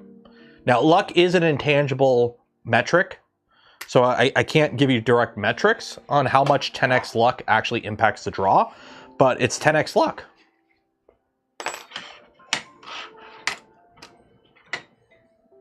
Who doesn't want 10x luck? Okay. So there's our bed. One random blue piece. Oh, you want to know what's hilarious? I'm pretty sure this is a blue piece I stole off another printer. Like, when I was building this, I probably had like a box of parts, and I needed something for cable management, because there's no way I would have printed this. This is a part from V2.0, I think. This is a V2.0 part in here. Unless I just randomly printed it, but like, that's hilarious. I'm gonna keep that. Okay, so now I need to undo these. So let's Get rid of that. Get rid of this screw. I could probably get rid of these fans because I'm going to redo all this, but I'll leave them in for now. Because the idea is we're going to have a system that pulls in air from the front and then blows it up the back. So we get a whole convection oven going. So I'm going to put basically a Nevermore in the bottom here. And then also I'm going to put some fans underneath the bed itself like the Prusa has, just to blow air away from the bed. Because the idea is by having the bed hot and continuously moving air away from the bed, especially underneath, the bed is forced to pump more heat out. Because your bed PIDs, right? So your bed gets up to temperature and then it holds its temperature, okay? So it only turns the heater on when the bed detects that it's gonna drop below a certain point, right? So it PIDs, right? It's a loop, right? Turn heater on, bed heat goes up, goes over, and then it cools down, it goes under, and then you turn it on. And by doing a PID tune, you tune that loop so it's as efficient as possible. But when you're running fans and a Nevermore and all that in the system, you're basically continuously cooling the bed by moving air away from it. So you don't have that nice hot pocket of air that's staying near the bed. So the bed is forced to turn on more, thus dumping more heat into the system. Convection, right? You basically want to get a convection current going. So by doing that, you're able to use your bed heater more efficiently to heat the chamber. So that's the plan. Best material for printing large structural parts that don't creep, PCCF or any suggestion? I mean, you could do ABS. ABS doesn't really creep much. It depends, what are you printing? What temperatures does it need to resist? PLA, if it's gonna be something that doesn't need to take temperature at all, PLA. Like, it depends what you need it to do, in what environment, what's the geometry, and for how long. I mean, PCCF probably wouldn't be too bad, but it's probably pricey. Cheers for the 5, though.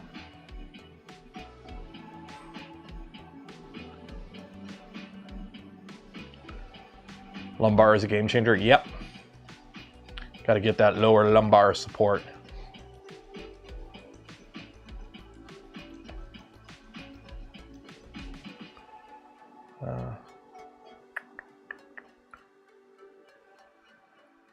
Oh, that's cool. Okay.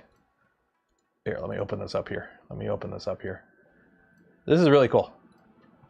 So this is one of the pictures that they took of the moon. This is actually like, they are the only humans also to ever see a lunar eclipse, where like, for those that don't know, we live on a sci-fi planet. Like, you know, in movies, they go to like the weird sci-fi planet. It's always got these weird things about it. On Earth, the water level can change as much up to 15 meters a day, depending on where you are, based on where the moon's at. That's pretty cool. Also, the fact that the moon, while it's 400 times smaller than the sun is also 400 times farther away. So we get perfect eclipses. That's pretty cool. So when the sun is behind the moon, you don't get a perfect eclipse, but it's still an eclipse. So they're the only 4 humans to ever see a lunar eclipse. But if you're wondering what these are, down there, down there, and down there, that's Mercury, Mars, and Saturn. So that is Mercury, that is Mars, that is Saturn, and that's Subaru. Or is that Pisces or the Pleiades? Pisces. Never mind. There's there's the Ceti? Tau Ceti, I think. Or Cetus, I don't know. One of these is Tau Ceti, I don't know. That's really cool. So there's Mercury, Venus, and Saturn. That's cool. Humans are space orcs. It's always funny reading those like sci-fi like short stories. Humans are space orcs. It's like, yeah, we just do shit. We just be doing shit. Humans just be doing shit. Well, that doesn't make sense. Yeah, but humans just be doing shit. Don't stop a human when they're doing shit. Humans do shit. Just let them do their human shit.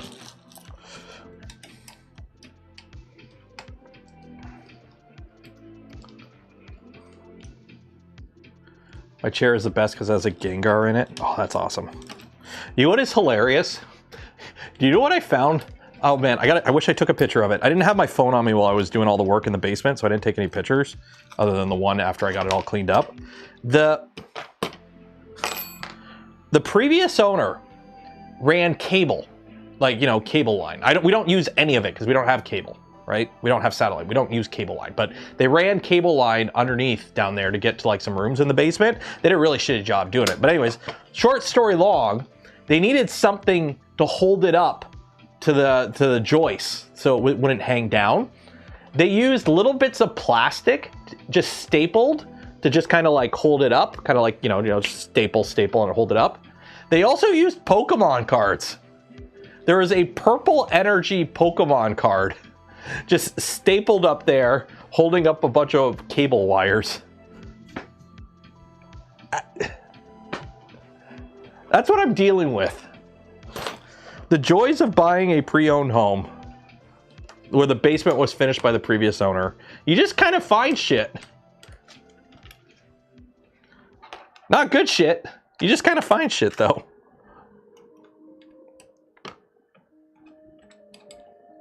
I mean, it works for what it does. They just needed something. But the fact that they used a Pokemon card for that was kind of like... I'm assuming they just kind of... It was just there. It was probably like, just grab it.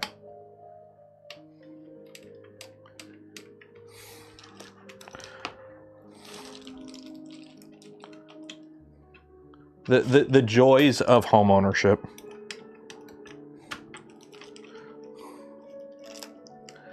They did an Eevee. See, I wish they did a Charizard. I was that kid on Pokemon Red and Blue that would get my Charmeleon and never evolve it. So the trick was you got the Charmeleon. You get the Charmeleon because you get slash attack. Or no, you get slash, I think you... So, yeah, I mean, you still learn everything, but when you don't evolve them, they learn the moves faster.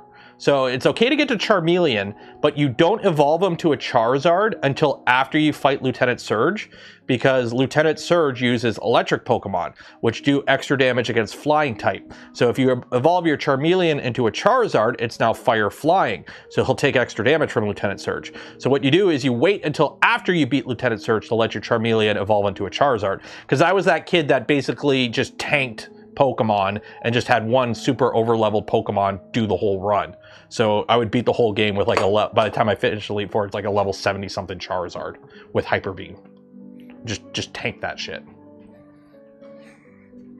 So. I'm just gonna, like, why am I doing this? I'm gonna spin it around. So, take you off, take you off. I don't know if I should reprint these parts. I'm gonna save them. I might reprint them. I mean, they're just kind of, they seem to be fine. I might reprint them just for the colors. We'll see. Oh my God, the printer is so much lighter without the bed in it. I went to pick it up and I'm just like, oh.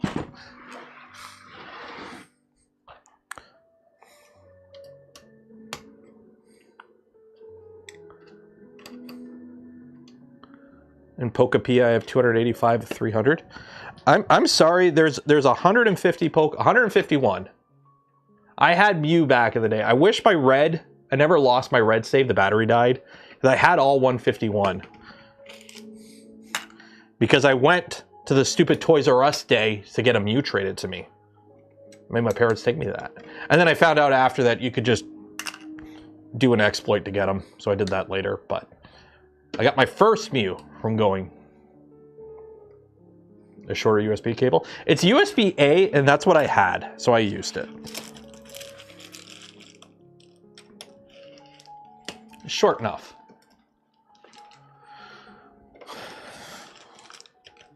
The problem with Pokemon, it's very rock, paper, scissors. Although it's a little bit more advanced now, but it's very just rock, paper, scissors. So competitively, it's just kind of like, like I know it's a lot more in-depth now. I remember in like grade 6, we'd have like contests where we would make our own gym and we'd battle each other for like little badges we made on recess. And I was that guy that just had Mew, Mewtwo, Abra or Kadabra, and would just raffle stomp everyone back in the day because the Psychic was so stupidly overpowered. And everyone's like, I'm gonna make a rainbow gym where I have all the different elements, and I'm like, nah, fuck that, Psychic.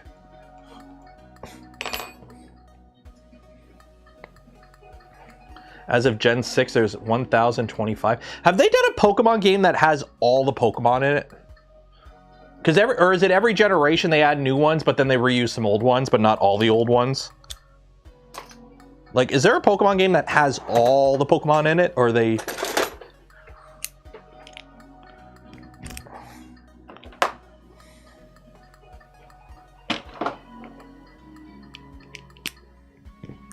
That would be insane. That would be a lot of Pokemon, wouldn't it? I'm trying to pull these out without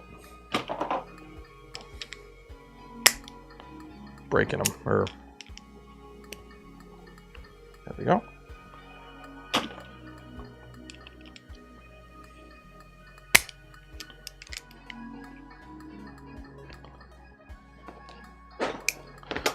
My Amazon delivery was IPA and Pepsi Max. Looked like a dodgy triple? Like this kind of IPA? Isopropyl alcohol? Or like microbrewery IPA?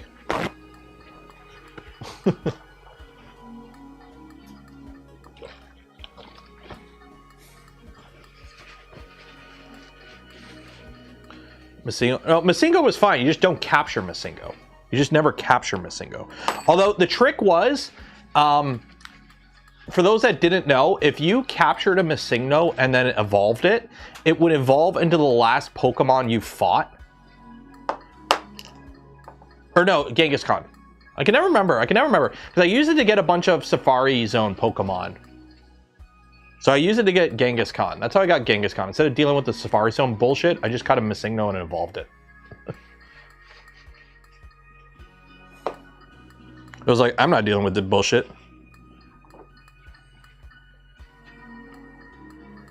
It's Masingo. Yeah, missing number? No, it's Masingo. That's how I always pronounced it. That's how we pronounced it back in the day. Masingo. But it's missing number, for those that don't know.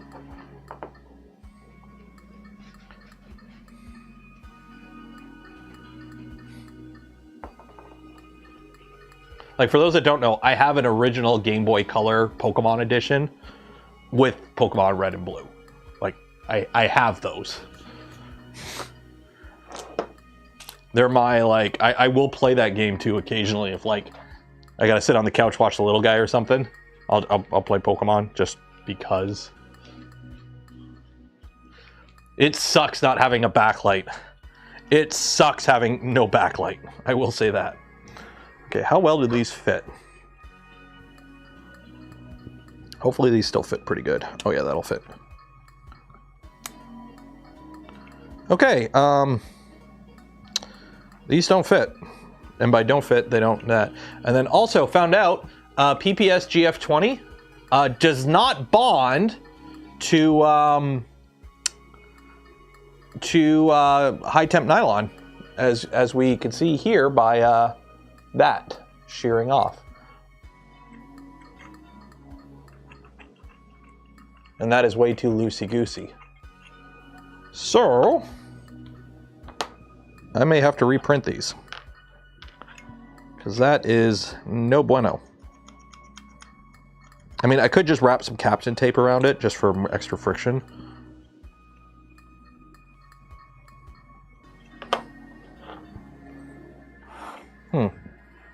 Are they all like that? So, watch. Yep, shears right off.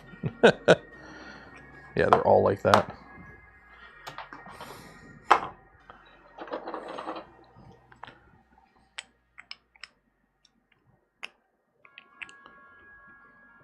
Proofer didn't happen. What do you mean? Proof of what? Proof of what, Chevron? Yeah, they're like, oh, they're so close to being good. Proof of what, Chevron?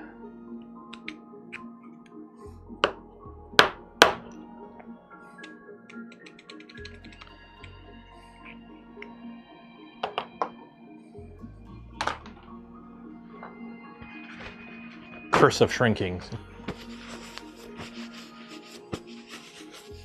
I have a master set. That would be really cool to have, like a set of the OG Pokemon.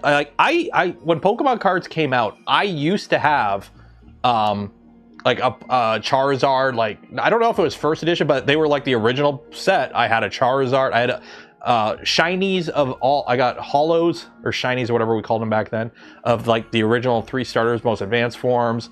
I had all that, and then they all were all in a binder, and then we got rid of them like 20 years ago. The color Game Boys. 1 second. Just because Chevron. 5 gifted subs for this. 1 second. Making me go inside. Oh.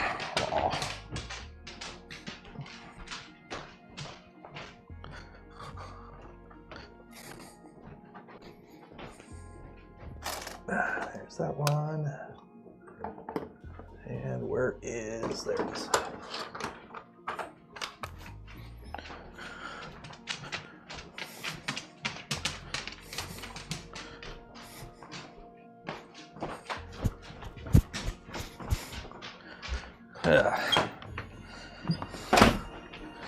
Making me go all the way upstairs into my storage area.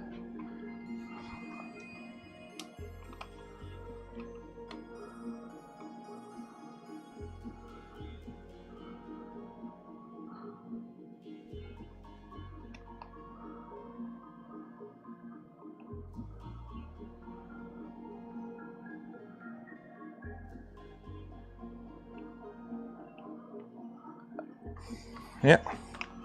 Pokemon. Red. I even have the case for it. Blue. They don't really have any much save data on them because I redid the batteries on them recently. So they have fresh batteries in it. Well, there you go. Game Boy Color. We replaced the speaker on this, so the speaker works now because it wasn't. There you go. Stickers on it and everything. This is worth, apparently this is worth some money now. Like, this is actually apparently worth some money now. But, in mine! An analog pocket. The thing is, though, like, I would just emulate it on my Steam Deck. Chevron 5 gifts the community membership. Cheers and appreciate it. Why would I emulate it? I have the original. I gotta remember to bring that inside. I have the original. Why would I buy a $200 thing to play something I already have?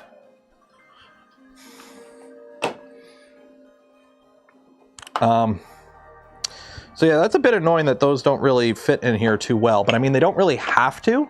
They just gotta ride in here. Like, how loose are we talking?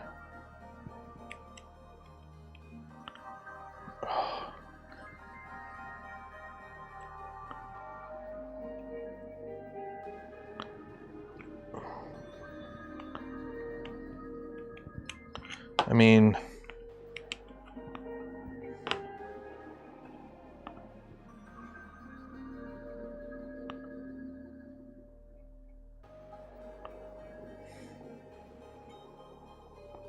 yeah, that rides like that. I'm trying to remember if it rode at the top or at the bottom. Was it flush at the top or flush at the bottom? I should have taken a picture of this damn printer before I did this. They are flush at the bottom. Flush at the bottom, okay. So, if I wrap Captain tape, do I have Captain tape? I mean, I could just put like a dab of glue in there too, to hold them. Because it's not like they actually hold them, they just kind of locate them. So, I can make that work. I'll make it work. I don't want to reprint all these parts. That would be annoying. Okay, what else? What else? I gotta take these apart. So if you got a membership from Chevron there, make sure you thank them.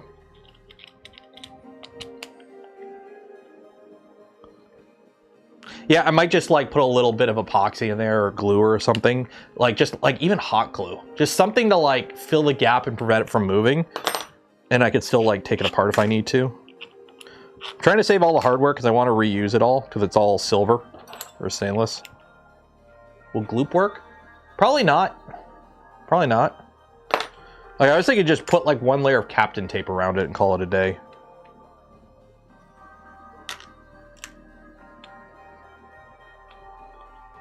When did, oh. Like, why aren't you going? It's like, oh, because there's a screw on the other side.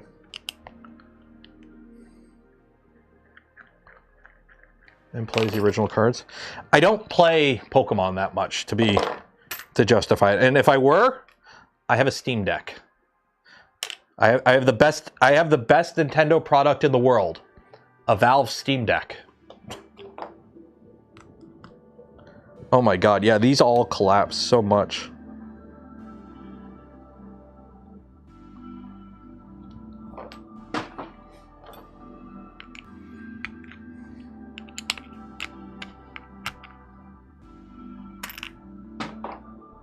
A little, it's Tuesday, right? Yeah.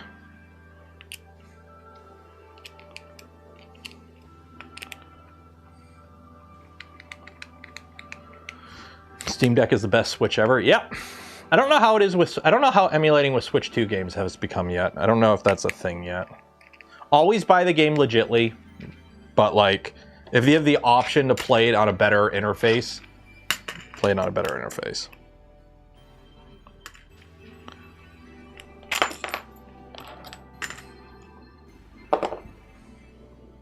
Like, I bought my wife Skyward Sword a couple years, whenever that came out. And when I played it on my Steam Deck. Well, I played it on my computer because it runs better. It runs better and looks better. Why would I not want to play it on a way that runs better and looks better? And I already own the game, so what's wrong about playing it on a different system if when I already own it? Okay. That's all taken apart. That's all taken apart. How does this fit in? Do these fit in good at least? How's this? So you go like that, and you will. Wow, these are actually a little on the loosey side.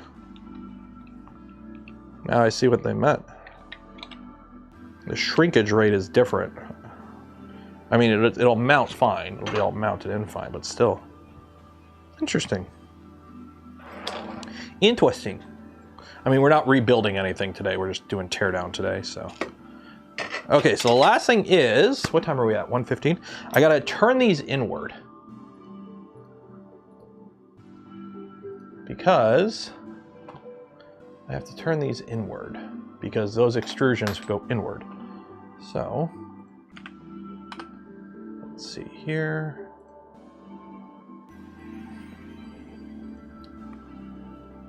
What are they printed on? They were printed on the Pantheon. It's just the shrinkage with PPS is different, and I didn't calibrate for it. I just printed it as is, when I should have probably scaled it down a little bit.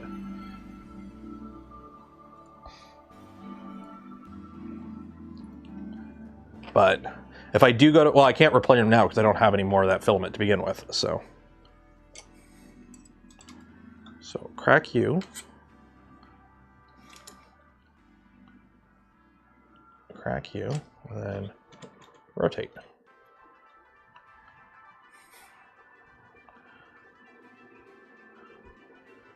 So,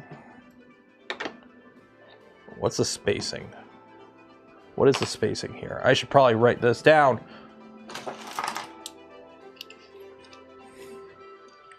What is the spacing? 90 mil? 90 millimeters. That's 36, yeah, that won't work. So 90 mil.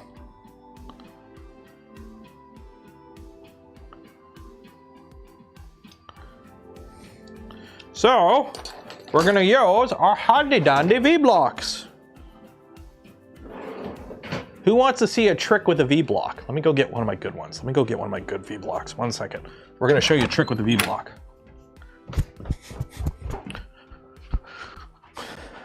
Where's my, there.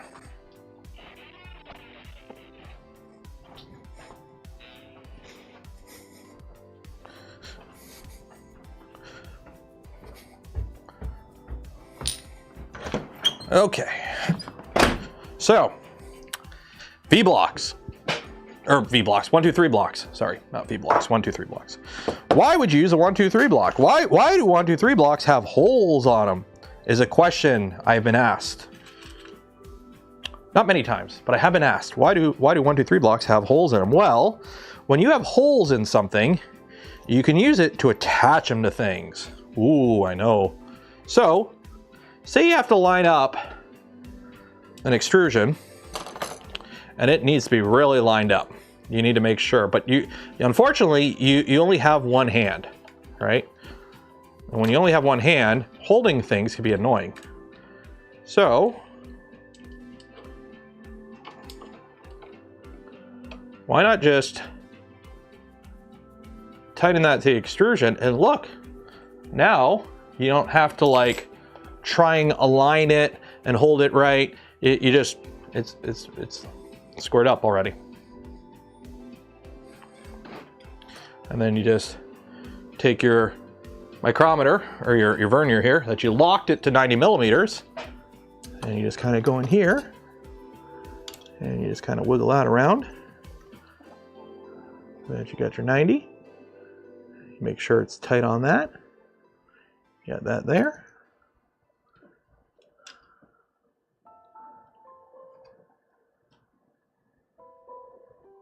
There you go. You tighten that, and you're good. Easy peasy, lemony squeezy.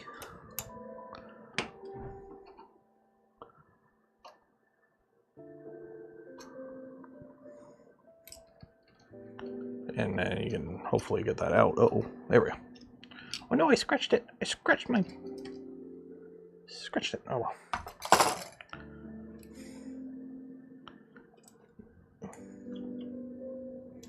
And then you just loosen that, and you're good to go.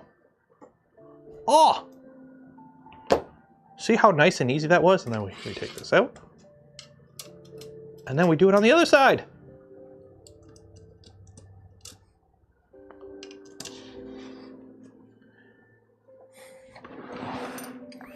1, 2, 3 block.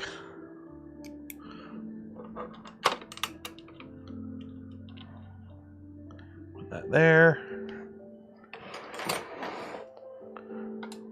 That goes there.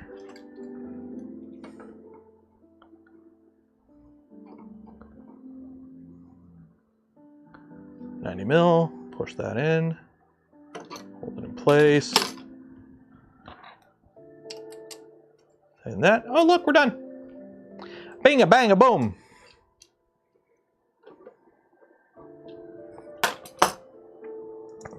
Make sure it's tight.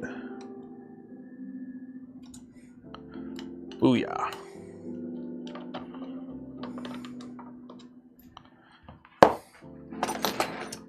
One, 2, 3 blocks are awesome. Go buy 1, 2, 3 blocks now.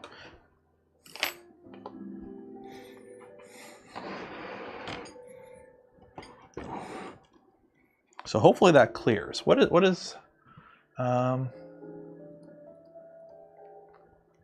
that is that, and that's a 2-piece. So grab one of my, this guy and this guy.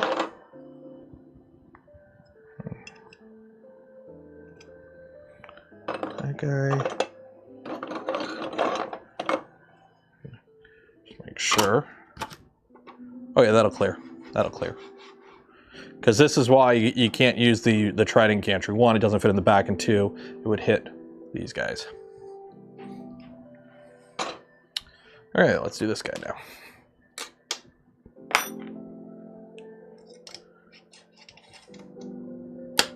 When wouldn't you use a 1, 2, 3 block? Never. Always use 1, 2, 3 blocks all the time for every condition, everything, no matter what. Which way do I go? This way? This way. Okay. Tilt that. Oh no, it fell.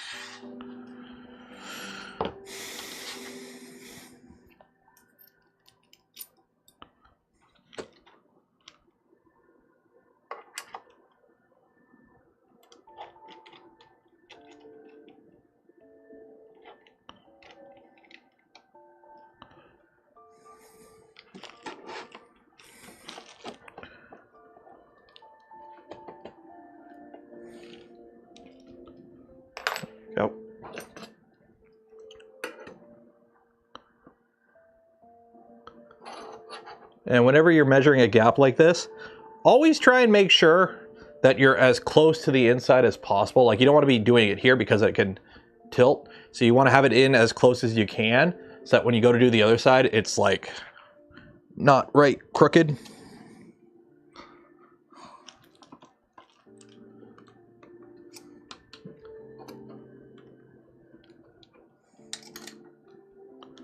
There we go.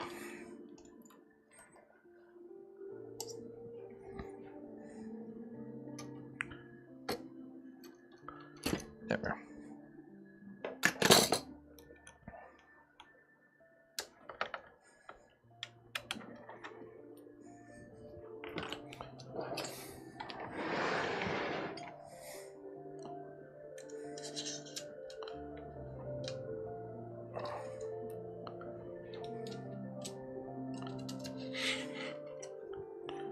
Easy peasy lemony squeezy.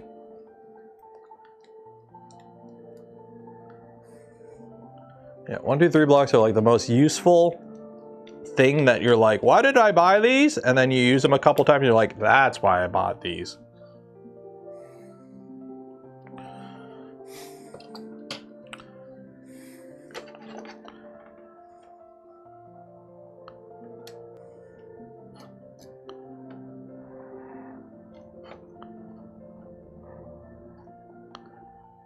Because remember, you need to have this gantry as trammed as possible.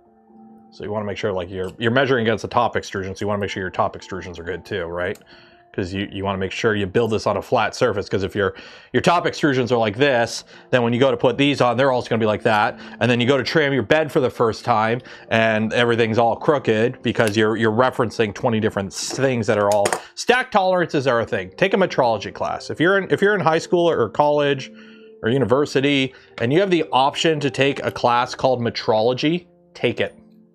You're gonna hate it, it's boring, but metrology is the science of measurement.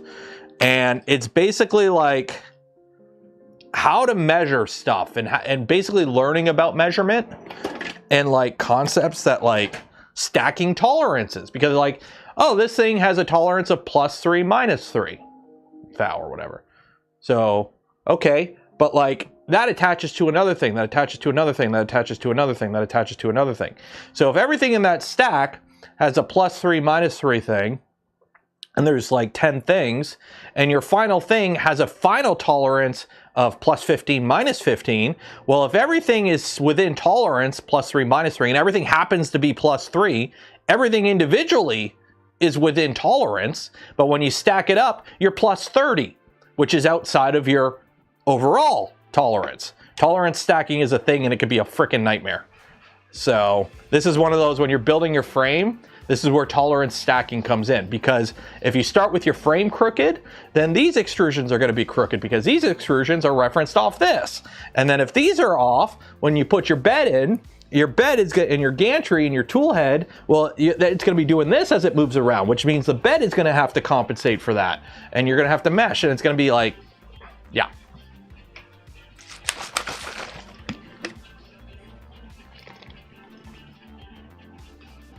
Measure from datums, yeah. Like in a perfect world, yeah, cool. It'd be nice if this was on a, if I had this printer and I had it on a granite plate with a nice Minatoyo heights gauge with a interrapid on it, so that I can like precisely tune everything to exactly the reference of 0 flat perfect. That would be really nice. But ain't nobody got time for that shit. Ain't nobody here doing that. Actually, what I am going to do is put some zip ties on this, because these extrusions aren't on anything. I don't have end stops. I don't want to lose my my rails here, or my oh no, those aren't gonna work. I don't want to lose my my carriages. My carriages.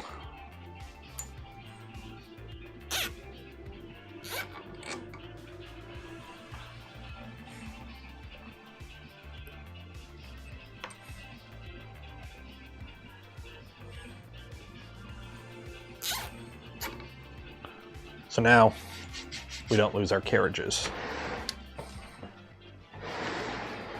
3D printers don't require high precision. That is true to an extent. Again, these are glorified budget CNC machines, splooging molten plastic out of a hot chunk of metal. But that doesn't mean you shouldn't still follow best practices, right? Like, that's why I'm saying, like, build it on the flattest surface you have, right? You know, I use that random piece of off-cut quartz as my frame building tool. Is it perfectly flat compared to like a height, like a layout table? No, but it's flat enough for the work we're doing, right? When you measure corner to corner in your frame, is it less than like a millimeter? Good enough, right? But that doesn't mean like you should just build the frame on your carpet and just kind of eyeball that shit. Like, you still have to take some initiative to make sure you're building it right. Because if you don't, well, you're just going to be in for a world of problems.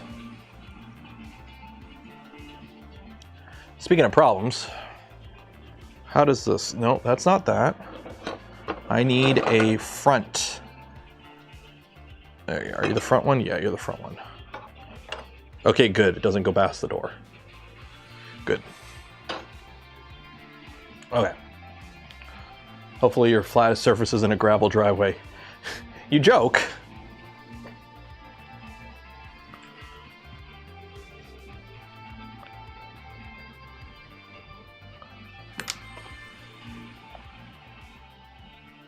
So this is going to be annoying because my pins don't exactly fit in here. Oh wait, they're supposed to be... How does this work? I should probably download the CAD. Let me download the CAD.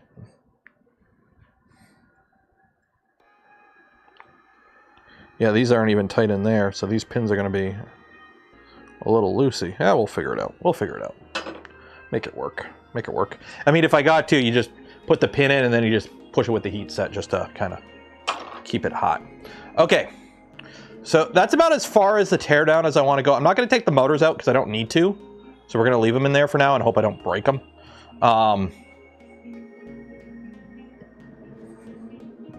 But I think that's about good for the teardown for now. So what do we got? We got half an hour left. Perfect. I got to make some stuff for my brother. Well, my brother's wife.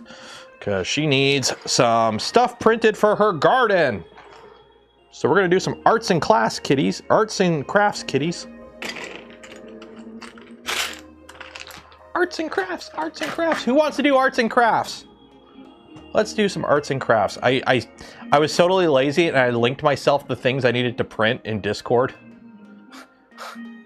The amount of times I've done that is kind of sad, but I have the files on, like, my brother DM'd them to me on Facebook. I don't use Facebook and I only have it on one computer.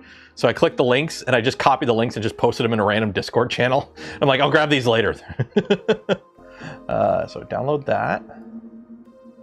And files, download that. Okay. So we will do this on the Core 1 because I need to make these 4 inches and 4 and 5, 4 and 6. Shit, I can't remember. I think it was 4 and 6. Let me check. Let me go check. 1 second. 1 second. 1 second. I'm talking to myself. I'm just going to talk to myself so you guys have something. Oh, hey, puppy. How's the puppy doing? Are you doing good? Okay, I gotta check the measurements here. Got to check the measurements. Got to check the measurements. Freaking heating turned on. Why is the heating on in the house? Oh, it must be that cold out. What do we got? What do we got? What do we got? 6, 4 and 6. Okay. That makes sense. 4 and 6. What are you doing, puppy? Do you want pets? Do you want pets? I give you pets. There you go. Okay, lie down. Ah, silly doggo. Silly doggo. Okay. So we'll do this on the Core 1L because I already have the ASA or the ABS loaded. Okay. So what are we doing? What are we doing? My wife's brother does art stuff and she wants me to make these for a garden, like a planter's pot thing. So, oh, that one's gonna be annoying. Oh, that doesn't sit flat. Okay, well, we'll make it sit flat. Neither of these sit flat. That is annoying. Okay, so I'm gonna have to make these sit flat. So we're gonna split. How wide are these right now? How wide are these? How wide are these? Position 10 millimeters. Are they both 10 mil? 10 mil and 17. Okay. So split. Let's rotate this. 90. Okay.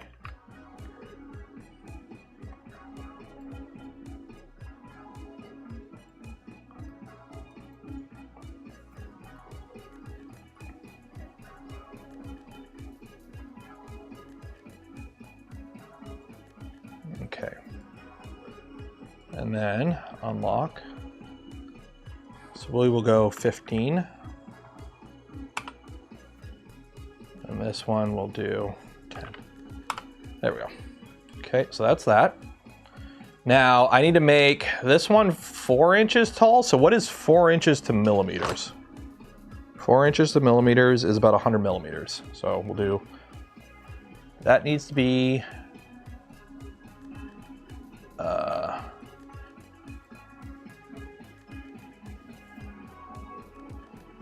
do 110. 110 tall. Oh, yeah, 110 tall. And then this one needs to be 6 inches tall, so that's 150. 150, okay. And now we need to add, these are for planters. These are art for planters, apparently. I don't know, I was told to make this for him, so we're doing that. So we need to add some pegs so we can peg this into the ground. So, add shape. There's no triangle. Shoot. What? There's no shape? There's no triangle shape? Box, whatever. All right. So, 10 tall. Or no. No, it needs to be 2.5 inches long. 2.5, so that's 65 long. 65 long. 10 wide. And 10 tall. That's 65. That's only 2.5 inches. That's 65 centimeters, 2.5 inches, really? I mean, I guess it makes sense on the bed. Oh wait, is that percentage? That's percentage, that's why. I'm an idiot. 65, 10, 10. There we go. I'm an idiot.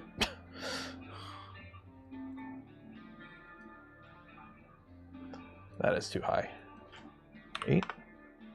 Okay. And then we will do split.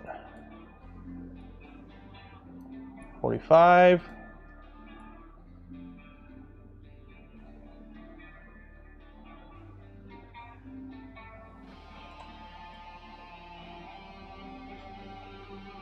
Right about there. We are going to keep object B, get rid of object A. Cut. Sweet. Okay. Now, kind of line that up there. Line that up there.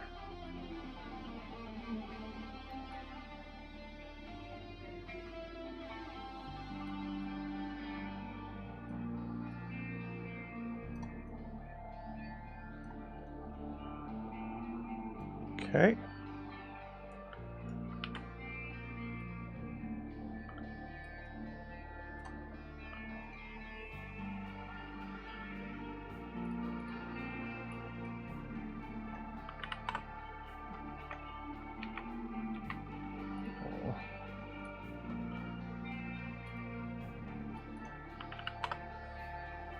There we go.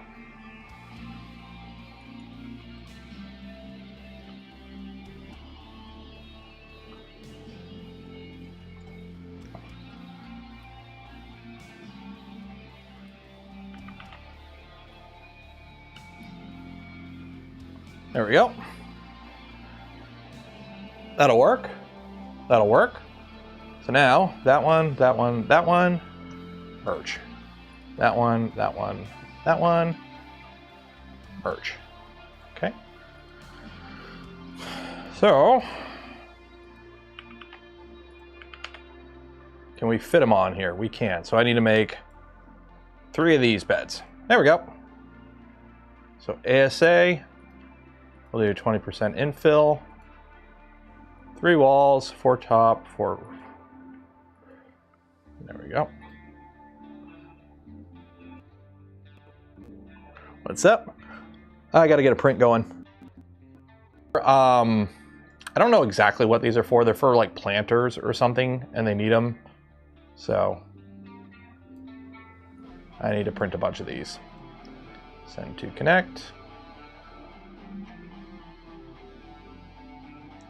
And set ready print now. And these are going to go into the dirt. So that's the idea. These are going to be in the dirt. So I don't know. They're what my brother wanted. He's like, hey, can you print these for me? I'm like, okay. So I had to make them to the size they wanted, and then added some little pegs here so they could stick them into the dirt, so that they stick in the dirt. Simple as that. They'll be stronger in that orientation. What do you mean? Can't print them vertically? 2 reasons. 1, it would take a lot longer to print them vertically. Printers move faster in the XY than they do in the Z when you're printing stuff. And 2, they'll be much stronger in this orientation. They'll be much stronger in this orientation, printing this way. So that's why.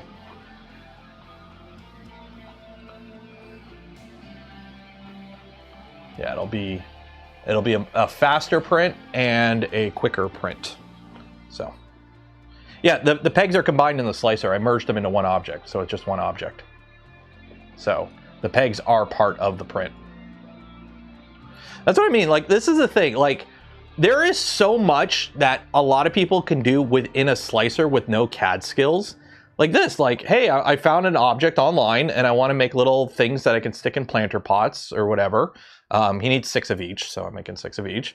And yeah, you just add some pegs and slice and whatever. You didn't know you could do that? Yeah, it's easy. All you do, you just highlight as many objects as you want. You just hold, it's like text, right? You just hold Shift and you click to add whatever you want, or you could just, you know, hit Control A and it selects it all, or you can, I don't know how you drag a box, but either way, so you select your items and then you just right click and you just hit merge and it turns it into one solid thing as long as they're touching.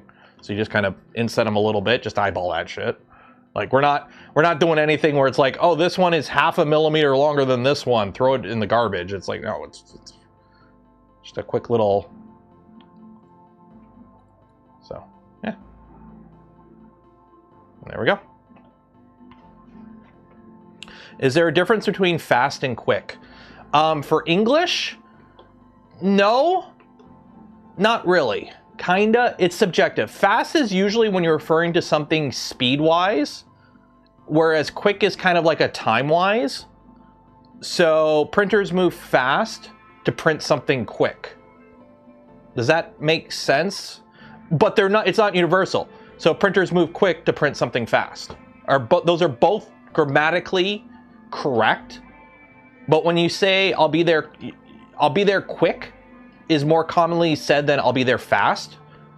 I'll travel fast to get there quick. Does that make sense? Fast to move, quick to react. Yeah, that's another way of thinking it. English is a messed up language because it's like 20 different languages kit bashed together and then kind of stewed for a couple hundred years. And then you add a bunch of skibbity toilet, for real, no capping, Ohio Riz shit to it. And it just becomes like all messed up. Like, shit's just, it's so fetch. It's so fetch. So don't forget, we are going to be doing the giveaway in 20 minutes. So if you haven't entered for your chance to win some Polymaker filament, link right now, enter for your chance, link in the video description. So what do I need? I think I have most of this. I think the best way to start building this, where do I need to depub stuff? Where do you got to dehub stuff? Is it for in here? I wish you could view bomb. Is there a way to like slice through stuff? I want to be able to see what's in there. What? That's just regular bearings. That's a tooth idler. That's just attached to a pin with a little spacer. Is it on the back? I have the CAD downloaded, but I don't feel like opening Fusion right now. Is it the live idlers? Is it the XY live idlers? Oh, it might be the live idlers in there. Yeah, it might be the idlers in there. Yeah, I think it's these guys. D-hub. Oh, I think, is that what it is? So I've got a bunch of 22s. Oh, I gotta remove that part, I think. Yeah. I'll have to dig through my storage and see what I have, because I might have to order stuff.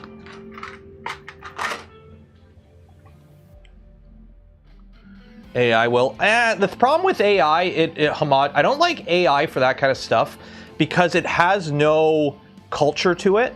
All it does is just middle of the road everything and just look for the most common, looks for the average. So you don't get the peaks and valleys that make language fun, right?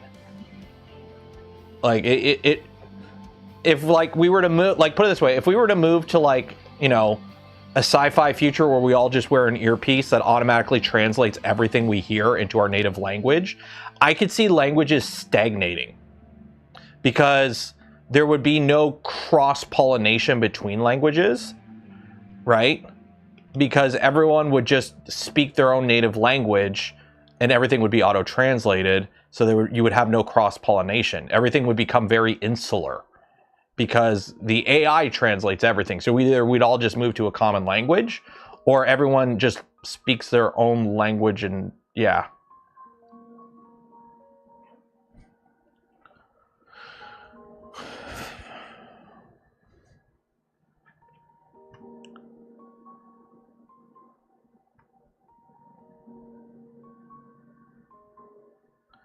And once the foreign woman spent years learning English so she could teach in England, only to find out none of us speak in the same. Well, yeah, that'd be like British English and American English. Like here in North America, we like to like, everything becomes a run-on sentence where everything just kind of merges together, where everything just kind of flows. Whereas like British English, you kind of pronounce stuff more, like you put more, the sentence structure is like everything is pronounced and you take the time to enunciate every part of the word. Whereas like, hey, I'll see you outside. I'll see you outside. Versus, I will see you outside. Right? Like, it depends on where you're from. Also, you know, accents as a whole. It's like people in Quebec speak Quebecois, which is Quebecois. It's not French, it's Quebecois. Because it's, you know, other side of the ocean for 300-400 years, French has changed a bit. They have a lot more English words. They have some English grammatical structure in there. Acadian French is just right effed. If you ever get the chance to listen to somebody speak Acadian French, there you go. That's, yeah. You got Creole. Like, apparently there's even like an Antarctic accent.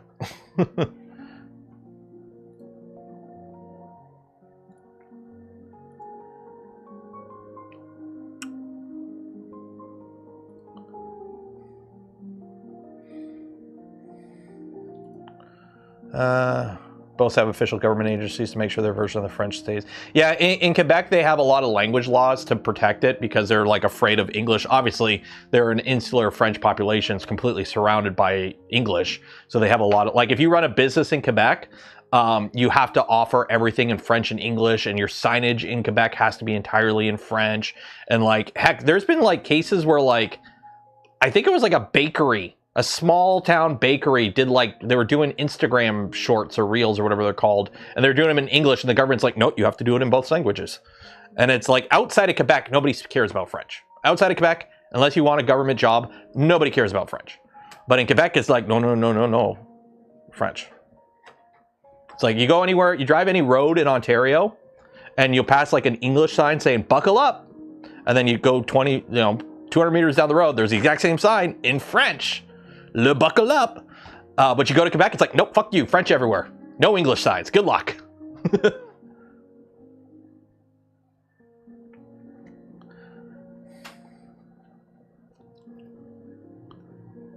Don't they have sane numbers like Quebec?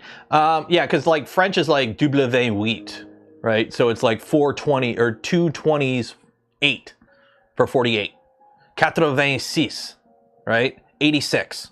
We just go 86. They go 426. So when you hear like, you know, Abraham Lincoln, 20 years ago, that's, you know, 420. So 80 years ago. 4 score is 80. It's 420.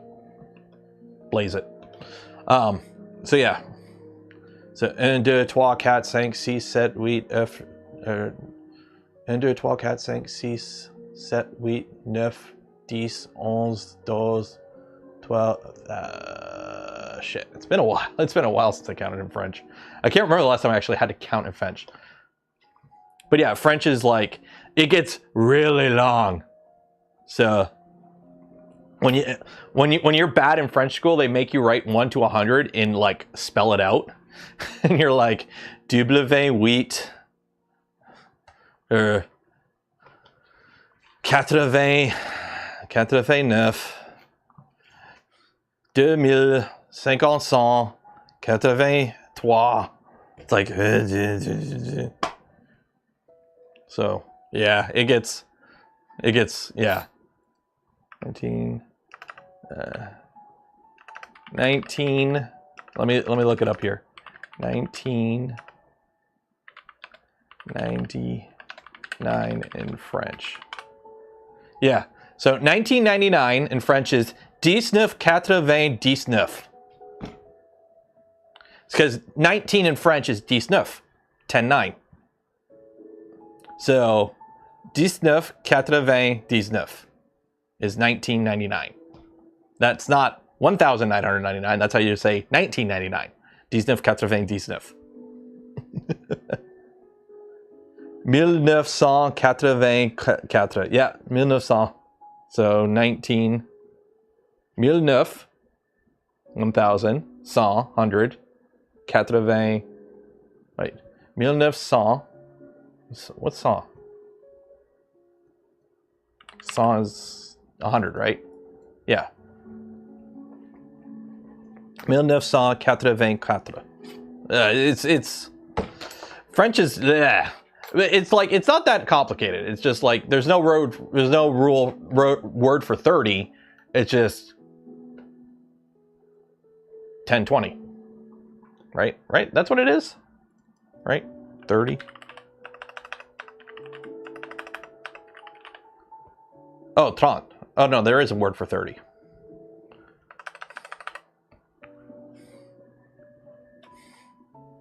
It's been a while. German is easier. Cent is 100, yeah. 30 is 30, yeah. So then what is 60? 60. 70? 70. It's like, okay, we got a word for 30. We got a word for 60. Is there a word for 70? Yeah. 60-10. Literally, 70 is 60-10. 80 is 4 20s. Blaze it. And then 90 or 90. 80. Right? No, that ain't right. 80. 49. Oh, yeah. Wait, what? 80. 90? 90. 90. That's right. So 90 is 4 20 10. 70 is 70. Yeah, it is one of those weird lines. Like it makes sense. It's like 90 is yeah, it's 4 20s 10. What's complicated with that? So it really sucks when you're bad in school and they're like, spell out all the words, or spell out 1 to 100. Like, spell it out. Don't write it out. And you're like 99, 100. 160. French. Better than how the Danes do it. Yeah, because the Danes speak French, but it's like their own weird version of French, right? I gotta take all this apart. I'll do that another day. Okay, so we got 9 minutes left before we do the giveaway. If you haven't entered for your chance to win some Polymaker filament, link in the video description. Enter for your chance. While you're down there, don't forget to like the smash button, ring the bell, subscribe if you're not subscribed. And if you want to help support the channel, the content I create, and the things I do, consider becoming a channel member, Patreon supporter, or if you're really cool, gifting memberships to others. Okay, that chamber's warm enough. Skip. Let that preheat go. In German, 18 is 8 and 10. Yeah. Quit massacring me. Tabarnak. Excusez-moi. Swiss French is another effed up thing. Yeah. If you ever get a chance, just listen to somebody speak Acadian French.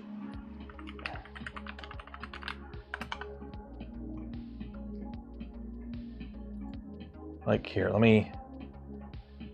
1 second, let me see if this is it.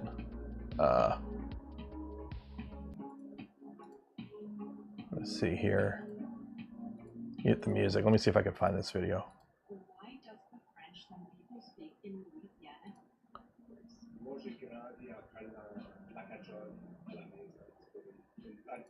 And we're Thailand, and I find that really cool. And as a French person, this is something I didn't know about before. I actually learned about the Acadian culture through many of your amazing comments on the video I made about Cajun French, where I wondered why Cajun French sounded so similar to some Canadian French accents. So thank you so much, and please leave me more comments with your experience and your thoughts, because I love learning about cultures. Anyway, to show you what I mean, let's watch the next video with Canadian Acadian French speakers. Moi, j'ai grandi en parlant l'acadian à la maison. C'est comme une variété du français acadien qui est spécifique à ma région natale de la Sainte-Marie. This is crazy to me, but yeah, it's weird.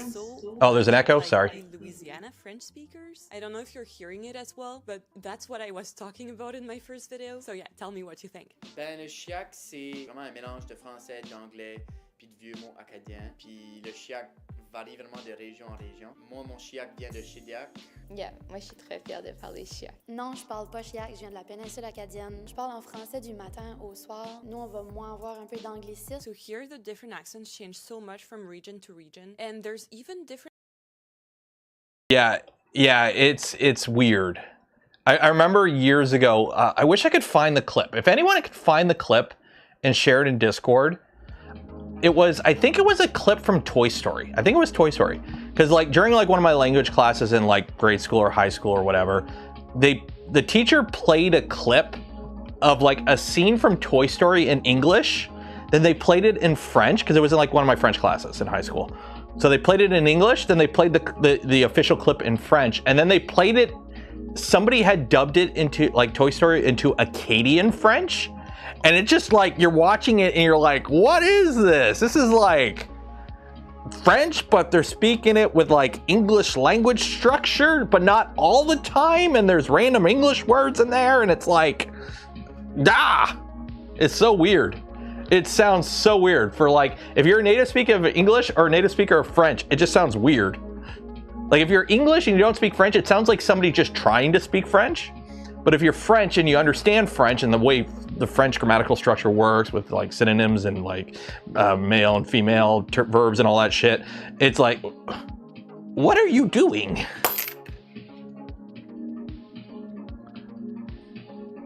Louisiana French has a lot of expressions that don't make sense. That's because Cajun is based on Nova Scotian or Acadian. So if I remember correctly, it's been a while since my history classes, so don't quote me. But if I remember correctly, a lot of the French population after the French lost the war against the Brits and like the British kind of took over New Canada, a lot of the French there moved down to the French colony in Louisiana. And that's where Creole comes from. So it's kind of the same thing. Acadian French and Creole is a common ancestor. Yeah, the Acadians. It's kind of like how during like when Americans had their War of Independence, a lot of loyalists moved to Canada because they're like, no, we like the British way of doing it. We're gonna just move up to Canada.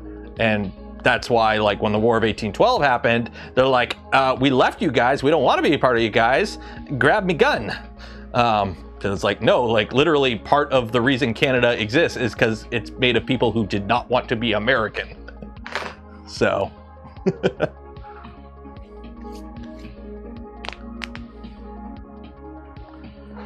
It's like Welsh.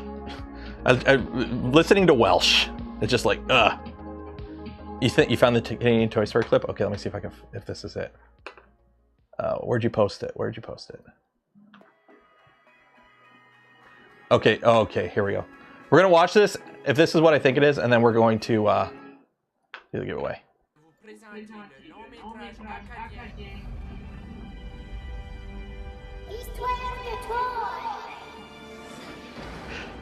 Tout le monde vient crazy sur le nouveau toy. Well, Woody, c'est kind of normal. Tu vois comment il faut l'équipe, on dirait Robocop.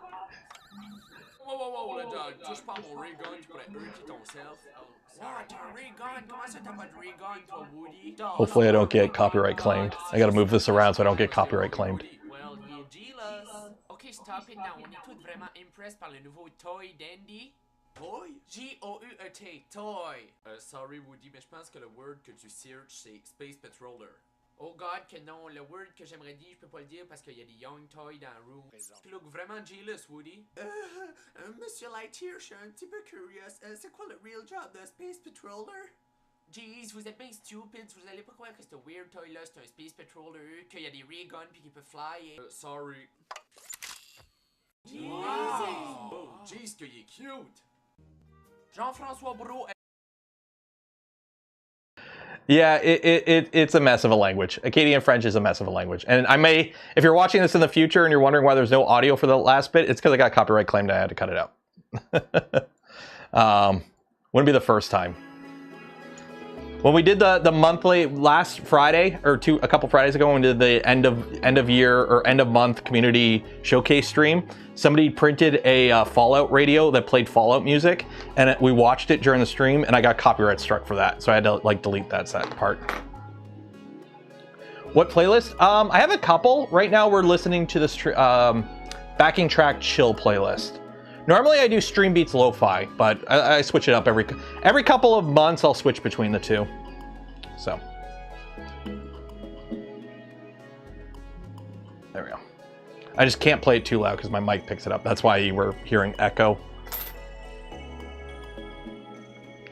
Je ne comprends pas. C'est terrible, mon. See, I can't remember what ears are. That's my problem. Like, if I were to go back to Quebec and like spend a couple months there, I would probably fall into French pretty quickly because I spoke it. I used to speak it fluently up until like grade 3. But then we moved to English schools and I like lost it all from lack of use. So it's all there. It's just buried in the back. What's the build? The build was originally a V1.8 that we're rebuilding into like a kit bash of a V1.8 and a monolith. So. Do I understand it? Yeah, I understood most of that. I mean, it kind of helps that I've seen Toy Story a million times, you know.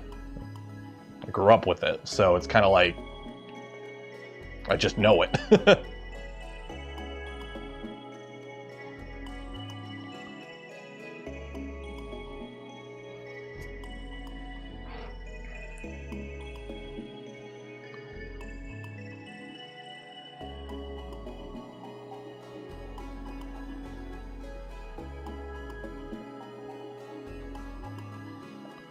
Okay, let's do a giveaway. Who wants to win some filament? Who wants to win some filament?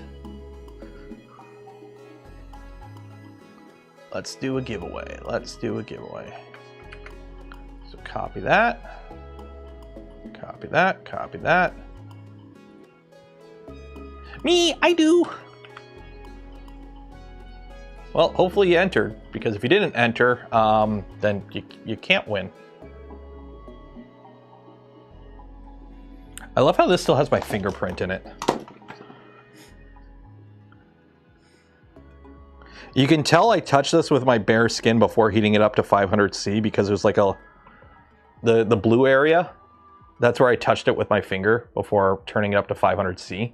And the oils in my skin like caused it to anodize. What? No. I want that. New race. Add names, clear, open. names. How many we got? Oh, we got 241 people. Clear. Okay. Random. Bots. 241. Ooh, it's a spooky map. Do I got all the names? Yeah, 241. Yeah. Spooky map. Oh, it's a spooky. Forget right now, if you are looking to stock up on filament, because prices will up over the next little bit if things continue keeping on the way things are in the Middle East. If you want to stock up on filament, Polymaker does have an Easter sale on right now. Scroll down to the link in the video description. There is a Polymaker affiliate link there. If you click it, click the Easter sale tab. It's on the top right. They're doing 15% for 5 spools and then 25% off if you get 10 or more spools.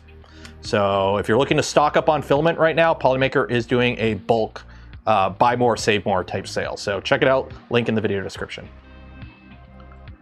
Okay, so how this works is if you win, you get a spool of filament from Polymaker. But if I pick your ball and your ball wins, you also get a free hat. This one right here. 1066. See, this person paid attention in French class, although it'd be 6010. But anyways, 1066. If you win, you get a free hat. Did I pick this name before? Or did this name win before? Because this is Magna Carta guy. This is Magna Carta guy. Or girl. Or person. But either way, good luck, 1066. Exclamation mark zoom zoom makes your ball go faster. Exclamation mark gullible makes everyone else go slower. Like the smash button, ring the bell, and be subscribed to the channel. It will grease your ball up and make it go even faster. Oh, this is the one where like somebody did like a frame skip and managed to win it like a minute before the second battle. Oh, Hastings, that's right, Hastings guy. Battle of Hastings. So I'm assuming that person really doesn't like the French then. I'm assuming they're British and they don't like the French. Or it wasn't even the French, it was like the Normans, wasn't it? Oop. Well, you're going the wrong way.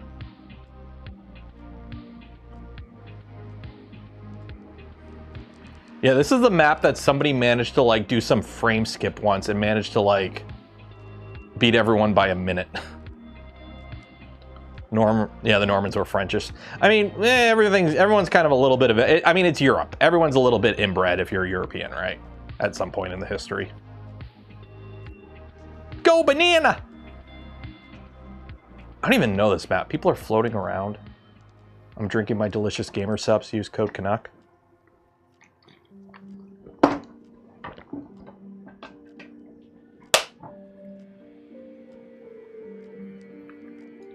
Fun fact, the Battle of Hastings wasn't fought in Hastings. It was a place called Battle about 15 minutes away. Well, I mean, was it like, was Hastings the closest like landmark to it when they had the battle?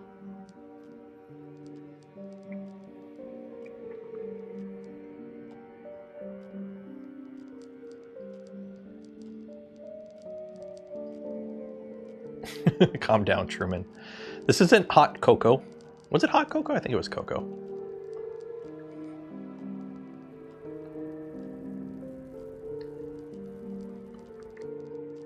Oh, here we go, here we go. Musin 7731.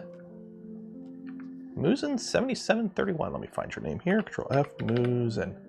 There you go.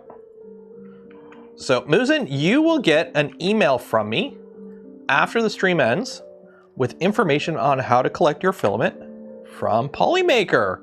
So everyone golf claps in chat for Musin. Golf claps in chat. A nice congratulatory golf clap there. Ooh, what's this? What's that? Oh, vision miner. Oh, somebody got some vision miner. Nice. Fill out this form quickly, and then we will call it there. So, I don't know what we're gonna do Friday. We may either carry on with this, or we might do a bit of both, because there was also a stealth changer we gotta finish. So what we might do is start with the stealth changer, figure out where we were at with it, and maybe work on that for a bit, and then maybe go back to this. We'll see. We'll see. We'll see. We got till Friday to figure out. So I do want to give a shout out to Polymaker for the spool of filament we gave away this stream and every stream. Links for them and more in the video description below. Remember, Polymaker is doing an Easter sale right now where you buy more, you save more. So if you buy 5 spools or more, you get 15% off. If you buy 25 or correction, 10 spools or more, you get 25% off. So click the affiliate link in the description below, click the Easter sales, and stock up on filament now, because who knows what prices will be in the future. Stock up. And then also, you know, buy some gamer subs, use code Canuck, whatever. And then for those that donate to the channel, gifted memberships to others, or became members of the channel yourself, I thank you. Would not be able to do the things I do, create the content I create without your continued support. You make it all possible. I'm Taylor Canuck Creator. Enjoy the rest of your week. Be safe out there. Wash your hands. And I will see you in the future. Good night.